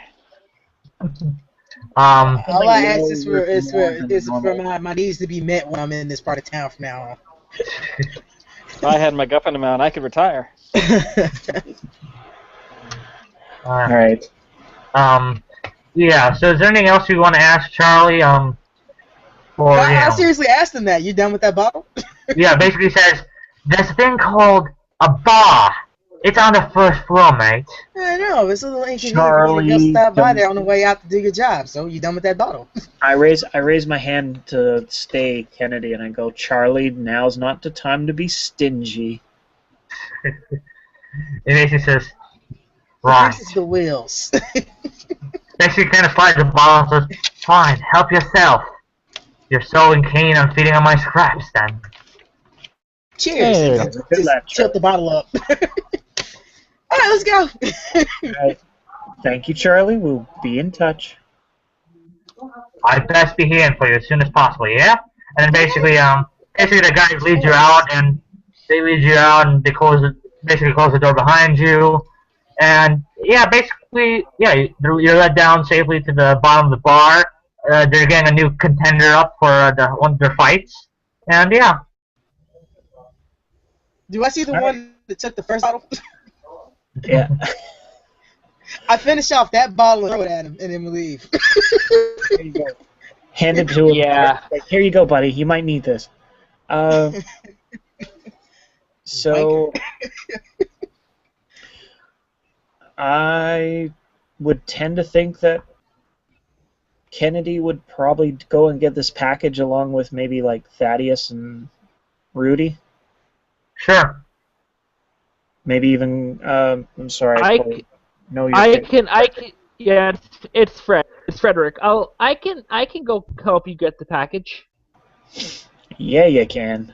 All right. Yeah. So, all right. So let's zoom into that. I'll I'm an assume. investigator, right? Can you look the part? This Yeah. is the part now. Yeah. Captain Ben will head on back to the I guess the secret hideout, Scooby store. I don't know. To the No. big cave. Yeah. The headquarters. Okay, so basically, everyone. Okay, so whoever's not delivering the package regroups with the rest of the gang. Frederick, and who else was delivering the package? It's not Kennedy. like me. Okay. All right, so let's go to you guys then. So you guys managed to basically kind of get to the location. It's actually located in the store district of London, and the place that actually gives you is not actually a grocery store. It's actually a bookstore.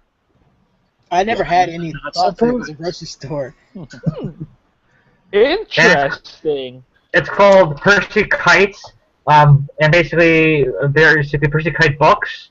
It's under title. It's called Books of Any Nature, and it's a fairly decent bookstore. And well, I'll make sure my gun's tucked away nicely and in good reach if I need Yeah. it. And it's my name on the letter, so I knock on the door. It's a store. We'll just walk in. That's a point. I keep forgetting it's a bookstore. I walk in and to the clerk. All right. He's reading a book of himself, and basically looks up, and then basically looks at his book and says, "Can I help you?" Charlie needs help. Oh, him. And I slide the letter across to him. He basically kind of takes it with his book in his hand, and basically kind of shoves it off and says, Yeah, that's not gonna happen. Anyways, it basically goes under the table and gets like a string of like a brown package of like what appears to be books tied up, and basically says, "Here's the thing." Okay. I say thank you. I say thank you for this. Thank you. I don't say anything. I just nod at him and leave. All right. He basically says, "Whatever," or Yeah, he didn't seem he didn't seem interested in me. I don't really need to seem interested in him either. yeah, and basically, yeah. So you hand the package off. He gives it to you. No problems. Away we go. Yeah. Excellent. All right, so we're taking it back to Charlie. Yes. So I'm gonna scan this, do a spot hidden just to make sure nobody's following us or anything. all right, go ahead.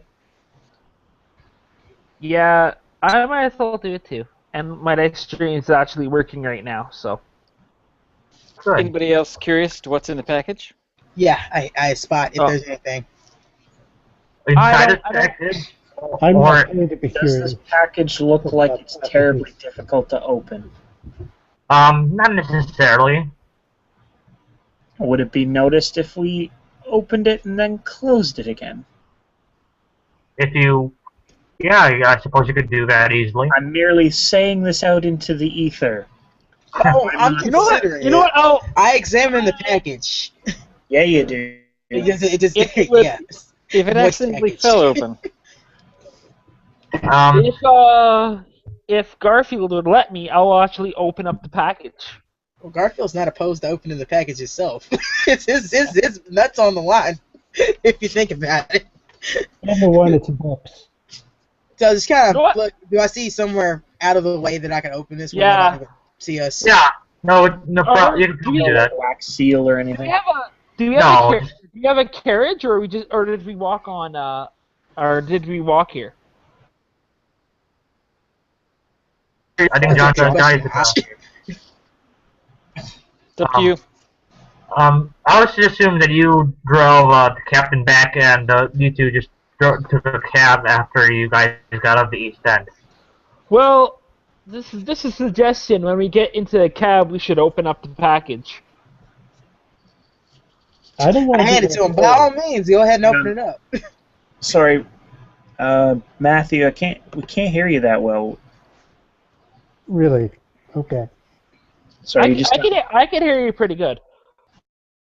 Okay, I it didn't even sounds know like I you noticed got anything. How about now? Okay, I what were you didn't going to try and say? I just said I wanted to be at least 3 feet away when he opens the package. Oh, I hand. Which, if we're in Our the private eye cab, friend doesn't did. happen. But Go, by all means, open it up. Go ahead. All right. So Okay, I open it up. Let's see what all right. happens. So basically, there's a lot of books in there. Appears to be some books on etiquette and English. And like some almanacs. There's actually some also like the rest of the half of the books is occult books. There's some moderate versions of different books on societies. There's one published by the Theological Research Society. There's one published on spiritualism, occultism. Yeah, so he has he's got all those books. Well, I'm gonna look at the one that seems the most interesting, and I'm gonna basically look through it. It doesn't matter what book. It's just a book that basically calls out to me. All right. So basically, looking at like the book on occultism, it appears that it details a lot of like kind of the more of the trendy occult circles in London, as well as just more or less basic facts of like any occultist should know, as well as rituals and societies and past and current ones. Okay, that's I close. Sorry, was that the noise that's made when he opens the book? Somebody failed his head check. Moist. Moist. Yeah.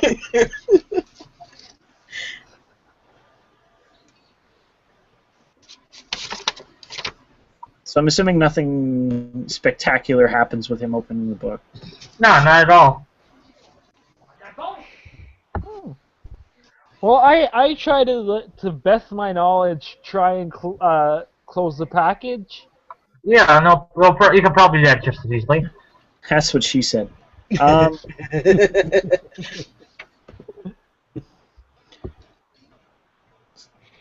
So the package is closed. Yes. So you delivered to Charlie, I'm assuming? Yep. Alright, so Charlie takes it. Basically, you go through all the stuff, and basically Charlie gets it. He's very happy got it. He doesn't really focus on you. He basically says give him their payment, and basically kind of quickly opens up and basically smiles as he looks through his books.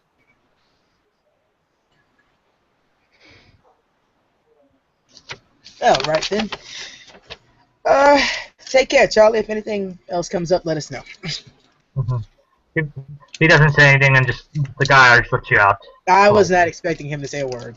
Are we supposed to receive payment? Yeah, he said that they paid us. Alright, so yeah, so basically you guys all regroup. What do you guys want to do now?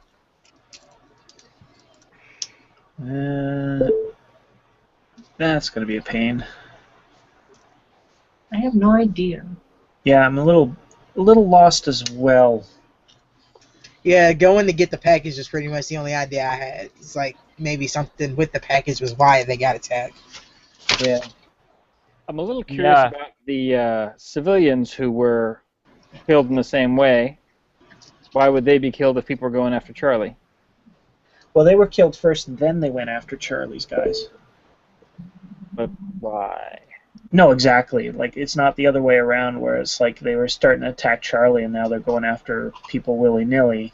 Like, was willy-nilly then it got focused on Charlie. So Of course, it could not be as willy-nilly as we think it is. exactly. So maybe Maybe want to go check out the people that Charlie was pointing fingers at. Limehouse. That sounds like a good idea. That's good. Nice. Do you guys want me to give you a suggestion as well, or no? Well, I'm assuming we could talk to the is our cops. only suggestion. They know Anywhere else we other- would go. Well, okay. I don't know if do you want me to? If you guys want to give me an idea roll, I can probably give you another suggestion if you guys want it. Yeah, I can give you an idea roll. Let's see what happens here. I say just check out the people. Basically, basically checking out the people. Yeah. Well, anyways, basically checking out the people, or even going to the police records to see if they have any of the listings of these murders might be helpful as well, or Let's not. split up, gang. John suggested that though. Okay. So you guys want to head to the Limehouse district? Do we want to do what we should probably never do and split the party? Have some people go and see the people that got killed for, and then while the other group goes check out the house, or do we want to do this? Some of us ain't so keen on going to the constable at all, so somebody can go take care of that while the rest of us are. Exactly. Well, Sounds like Mr. Wright established a rapport there. Yeah, that too. I'll if people want to, I will go to the back of the cops. If anyone wants to tag along, that would be good. If not, then I'll just try and. I'm out. I'll go with you to the cops because I'll add that nice little bit of class to it, and they won't screw with me. I wouldn't do anything but come up to work. Say, weren't you in that bar fight last week? No, I don't know what you're talking about. We're probably better off going to the Limehouse. Alright. So, okay, so Kim and Frederick are going to Limehouse. John, are you with them or with the guys going to Limehouse? No, I think Kim and Frederick are going to the cops, and the rest of us are going to the Limehouse. Okay. The Sim John's going with his the person he's driving. Alright. That's what I was kind of thinking. Anyways, Sure. so, okay, so, Mike, how are you doing? Alright. How much? Which one do you guys want to play? I don't know. I don't know. That's what I'm kind of checking in on. Well, it's not just up to me. It's up to these guys too that need to work and stuff. We've been going for 2 hours. How do you guys feel?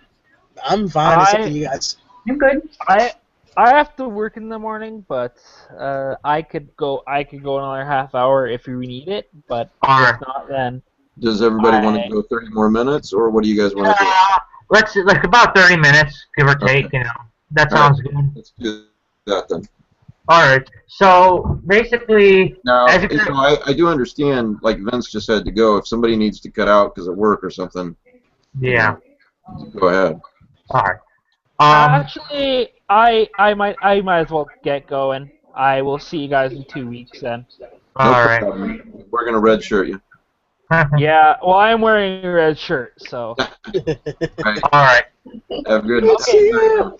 See you guys. All right. You, Corey. Yeah. Yeah. Okay. So you guys are in the Limehouse district. So basically, Limehouse district is kind of located on more or less the kind of the outer banks of London. It's located more toward the docks area, or more at least the more dirtier docks anyway. It's mostly filled with Chinese immigrants. They've recently there's been a lot of increase in their numbers due to the more or less because at the end of the Chinese-Japanese War a year back. So a lot of them have immigrated and such to avoid the war or just to avoid dealing with the aftermath of the war. Let's see here. So there's a lot of Chinese shops, a lot of men and women wearing their native Chinese clothing, speaking their native languages. And it's getting pretty dark out. Basically, as you guys are kind of like looking around for like the guys who you think Charlie might have done, you hear like a noise.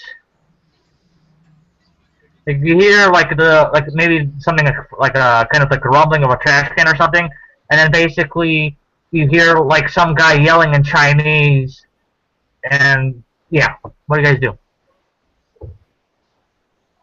I'm gonna check it out. All right. Basically, as you guys, so all of you check out, or just you? I don't know. Oh, I've got Follow it. me first, mate. Instincts are always good. Very dangerous. You go first. All right. I figured that. It's not like I'm gonna go rushing headlong into it. I'm just eating to the edge of the alley to see what's happening. All right. So as you go to the alley, you see what appears to be this tall, like very muscular man, or like this tall, big, bulky man, wearing this kind of cloak, kind of like this Victorian cloak with with a hat, wearing and appears to have his kind of like this what's a muffle over his mouth, and kind of wearing very dark sunglasses, and he's wearing dark gloves, and he's very bulky, and he appears to have this middle-aged Chinese man by the neck, and he's kind of like lifting him off the ground.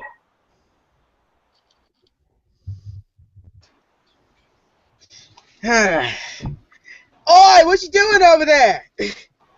Not running in there, just yelling at him. Yeah. He basically like turns his head like behind the Chinese guy, and then basically with one hand still holding him, he basically holds it out and like is looking at you. And the Chinese man is struggling, swearing in Chinese. The captain pulls out a gun. Okay. If the captain pulls out his gun, I pull out mine. Let him go. Basically, he doesn't respond to your threats. Fair enough. I cocked the gun. Count to I said let him go. Yeah. Captain's gonna count to 3, and if you don't let him 3, shoot. Basically, okay, so roll your basically your firearm skill then if you're shooting at him. Let's see here. Yeah, I'll say, what is my firearm skill? Handgun. Okay. Wow. 94. Oh. Terrible. Oh dear. Apparently hit somebody else. Captain's still little tipsy. Shoot your first mate. Yeah. So I was not standing in front of him. yeah. So Mr. Kennedy, That might not have mattered. It's a good point. He didn't roll a 94. It bounces off the wall and hits me. Yeah. perfectly and rolls into Kennedy's eye. That's my pretty eye. More. Wait, ladies like eye patches. This could work. All right. So, Mr. Kennedy, Yes. are you shooting as well? Depends. Did he shoot me? If not, yes. No. You shot at the same time, so at least your shot will go off. Come on. No, I don't hit him, but I didn't critically fail either. All right. So basically, the guy, the man, kind of with one hand snaps the guy's neck. Well, there goes our. Actually, I get 2 shots because I have a 38. So let me roll again. Okay. There you go. No. So 2 shots go whizzing past him. Yeah. So basically, the guy. Okay. So here's what happens. So the guy basically like takes the Chinese hand back on it and basically rips off the Chinese hand's head. And like and basically the blood kind of splatters out. Yeah. Sorry. What, Captain? I said first thing I say is ew. I say Christ Almighty and cock the trigger again. Okay. So basically, you guys have another chance to shoot. I hope so. Son of a bitch. Come on, Captain. Oh, hell yeah. I hit with both. One is a crit. Those better shots there. The good news is I think you found our murderer. Yeah, no, that's great. I don't make my handgun shot. but at least it didn't jam like the first time. Yeah. How's crit work again? I can't remember. It's been Uh, I thought something. Yeah. Kennedy, what was your what did you get? What did you I roll? crit with the first shot and hit with the second. Okay. So roll so okay, here's what happened. You only get 1 point of damage. You do basically when you hit both the guys both times and he doesn't react to the bullets. Like they hit him and he just kind of is still able to stand. He's not affected by it at all. I'm just mumbling curses at this point. Yeah, so basically, a small from your critical, your critical did some damage, but only a small just maybe just enough to piss him off. Maybe maybe a bit better than the first one. Anyways, so he kind of throws the head at you guys, causing you guys to duck, and then as you guys duck down on the ground, he basically runs off. And yeah, he runs off from the site, leaving a trail of blood behind him. Well, clearly maybe that wasn't a bat. That's what I say. Maybe that wasn't a bat. Yeah, I don't think that was a bat. And I'm pretty sure you guys are going, what the fuck are you talking about? Because I didn't tell anybody I saw anything.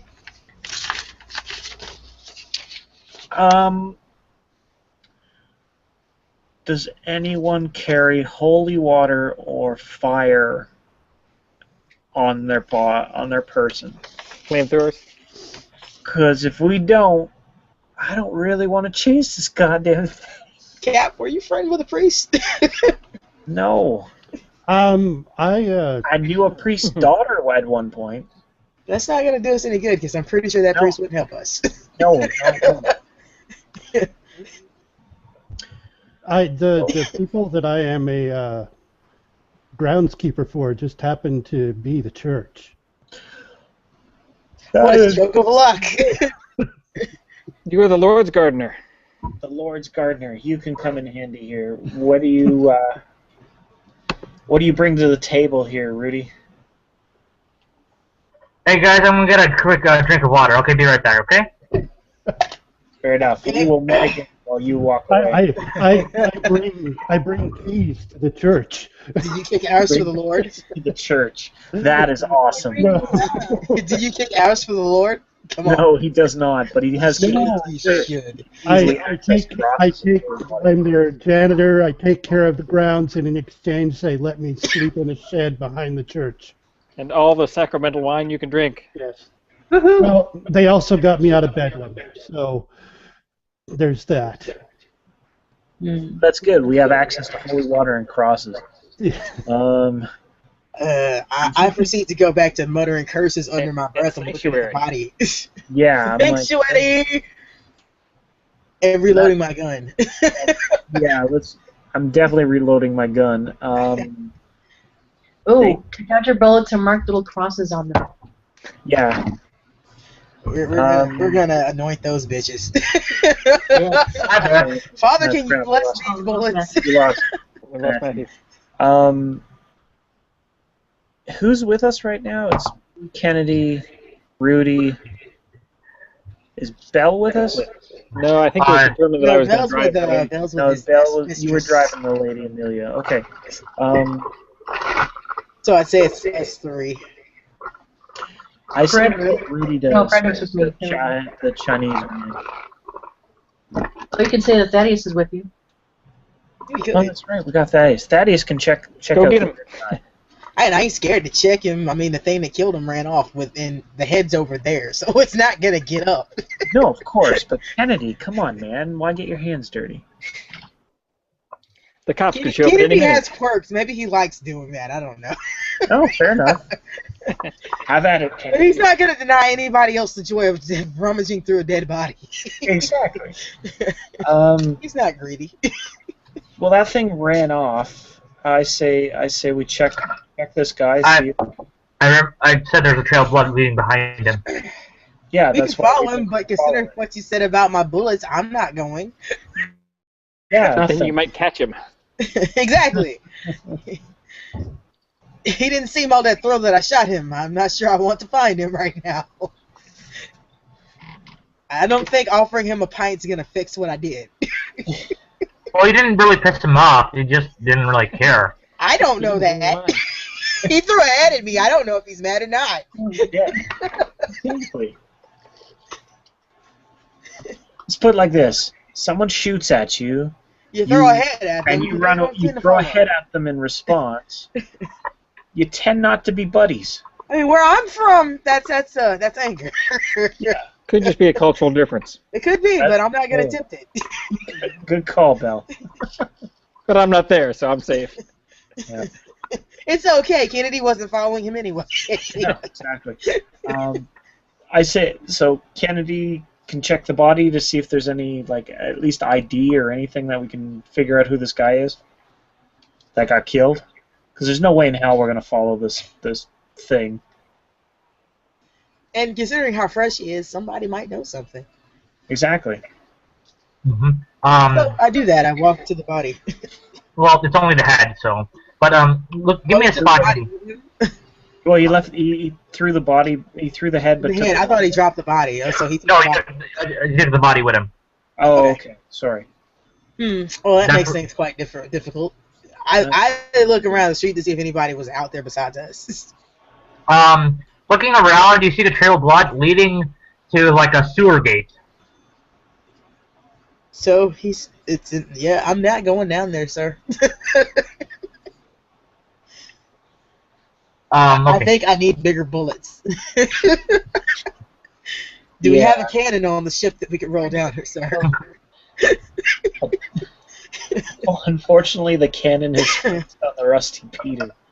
There's a reason why it's called the Rusty Peter. However, it's slightly moist, sir. Okay, but looking around, kind of where the scene happened, he's noticed that something was dropped from the man. He appears to be he had his own kind of little letter or folded up piece of paper, and a kind of an empty vial. Fair enough. Let's take a look at the letter. Oh, all right. Well, so you open up the paper, and there's even a smaller paper in it, folded up, but the paper you opened up is all written in Chinese. I don't think the severed head will be able to translate for us. So looks to me. What's all these squiggly marks? I'll examine the vial. Yeah, we'll take a look at the empty vial and the other thing that fell out of the larger envelope. The other note appears to be says Chen's Tea Shop. Appears to be an address and written in English. Okay, that's on the vial. No, it's just written like it's. There was two like, pieces of paper. Yeah, 2 pieces of paper, and it was kind of folded together. Oh, okay. What's the vial contain, or? It's empty. It's completely it's gone. So completely. Like, is there any residue in it or anything that we can see? Not, you can't see anything. It seems to be a vial. It has a few drops, so it looks like it was drained. I keep it anyway, just in case. Maybe the chemistry lady, as far as I'm concerned, I wouldn't actually remember her name unless I had to. Maybe she can do something with it later.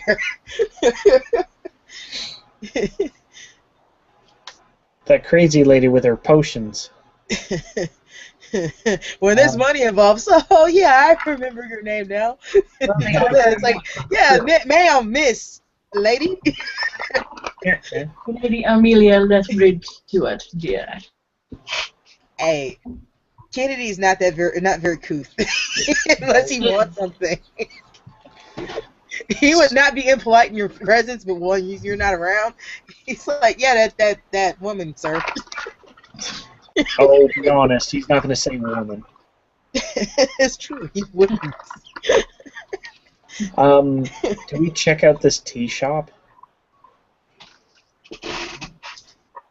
Depends. You want to tell them that somebody with a letter from them has their head on the ground over here? Do we want to bring the head? I don't want to touch the head, sir. Why? Although I'm thinking, maybe it has gold fillings. Is this yours? Fetch me my poking stick. You left that in the carriage. Damn it. I guess we're gonna have to leave that there. I don't really want to bring it with us. All right. Kennedy, looks like we have to go to a tea shop, if for anything, to get that frickin' letter translated. Well, you know. So, are you guys going to the tea shop then? Yeah. I'm gonna have to, because... Can't really think of what else to do with the head that's laying there. Do we have a bag that we can put it in? Maybe Thaddeus does. Are you seriously thinking about Thaddeus, bringing carry the head. Yeah, I have a bag. Excellent. Since you guys are headed off to the tea shop, I don't think you're going to get to the police station tonight, so I'm probably going to jet off. All right. I'll see you all next time. Okay. All right. Thanks, Tim. Later. I'm going to be closing this up, so because since a lot of us We are can jumping get to the out. tea shop next session. That's a good place. Well, Yeah, no, I I actually have a pretty good stopping place if you want to get there, so Okay. I don't know. I'll catch the rest on Vine. Watch the video. All right. Later. So, I'm sure you will enjoy hearing one of our demises. all right. So you guys have to. So do you guys seriously bring the head?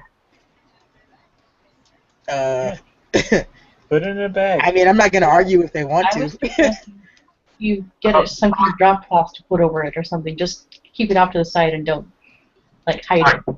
He said he had a bag. Yeah. Okay. So you guys. By all means. It's All a right. quite moist head though. This didn't have all the blood drain from it. All It's right. completely fresh. So basically, I'm walking down the street with a dripping bag with a head in it. No. Well, you put newspaper at the bottom to soap it up. Along with some dirt off the street. Exactly. Good point. So I go intimidate a newsboy and steal his papers and bring them back. all right. So moving along with your head, you guys find the tea shop, and you guys walk in, and it's basically filled with all exotic herbs and teas, and it has all exotic smells around you. Basically, a woman kind of walks in. She's wearing a Chinese dress. She seems very young. You can probably tell that she resembles the guy who got murdered, and she's probably his daughter.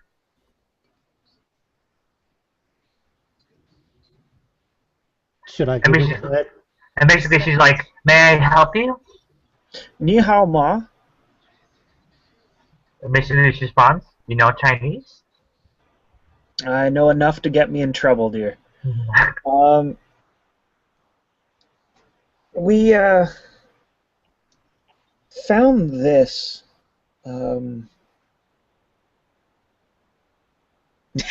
There's no way this can end well. Not the head, no. The only reason I kept that was for just in case, for intimidation purposes. Alright, just making sure, because, Kennedy's rubbing his temples in the corner right now because he doesn't know what you're going to do. No, because I was now that I've got this frickin' audible's been thrown at us that it might be the daughter. I'm really regretting bringing this severed head with us. She does not have to know what's in that bag. What's in the bag? What's Nothing. in the bag? God damn you, Brad Pitt. Never you mind. Just some conies for lunch. Awesome. So you ran a large duffel bag full of conies? Yeah, we saw something terrible in the alley. All that fun stuff. We found this letter, and it had your tea shop attached to it. Basically, she's like, letter that's written in Chinese. Basically, she's like, "This is my father. You say he was attacked?" And basically, she starts getting hysterical. It's like, "What happened to my father?" We don't know. We just The saw. man that attacked him took him with him. That's all we saw. And basically, she's like, begins, she kind of, yells, and and then she breaks out into tears. Okay. I reach in, check my handkerchief. If it's clean, I hand it to her.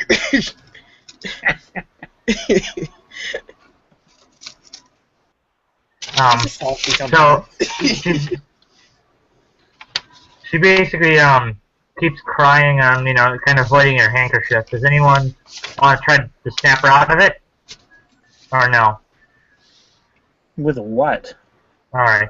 So I'm gonna wrap this up. I got psychology, but it ain't exactly the highest in the world. Well, so I'm just gonna say. So as she's crying, basically, so now two more people entered the tea shop. It appears to be a bunch of, more of the kind of the slants that Charlie was talking about, and they appear to have like their own kind of little gang uniform. And basically, they're speaking to them and basically says, "We need you to come with us." Captain Bang goes, "Not me though, right?" And we will end it there. All right, sounds good. With Kennedy staring at Captain Ben like, really? You really gonna say that? The poor woman is in hysterics here. Let her calm down, and then she can go with you. Exactly. So that is it for the first day. What do you guys think? Very nice. Yeah, it's Lucky to be alive.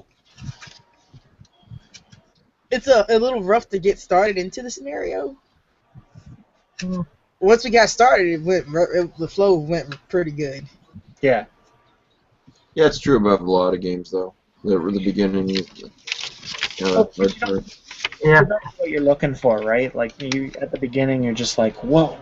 It's like if you take into account that the straight and narrow people would be the ones picking up the letter, it would go very quickly. However, I'm not straight and narrow. Yeah. So it may delay things a little bit. If we had made our characters to be like professors and investigators, it would have been It was like, perfect. "There's a body, we Oh, better." look, a letter. Whereas I'm not exactly the most trustworthy person in the world. Oh, look, a letter. I wonder how I can make money off of this. Yeah, but if you can tell, I've tried to detail the scenario into your type of characters as going into the underworld of London and such. Which works perfectly for us, considering we do have a few connections. Like I said, it goes well. It's just that the letter was partially my fault, went a little slow. Yeah. No, it's fine. There's no way I was giving them that letter outright. I blame myself. I blame you too, Mike. Yeah. Well, thanks, Patrick. Thanks for playing, guys. I'm glad the internet held out. Awesome. Indeed. And thanks to everybody who watched and will watch in the future. And we'll do this second session next Wednesday night at 9 o'clock Eastern Time. So you guys have a good night. Thanks. Bye. Bye. Thanks, Have a Mike. good rest of the week, guys. Good night. Talk to you soon.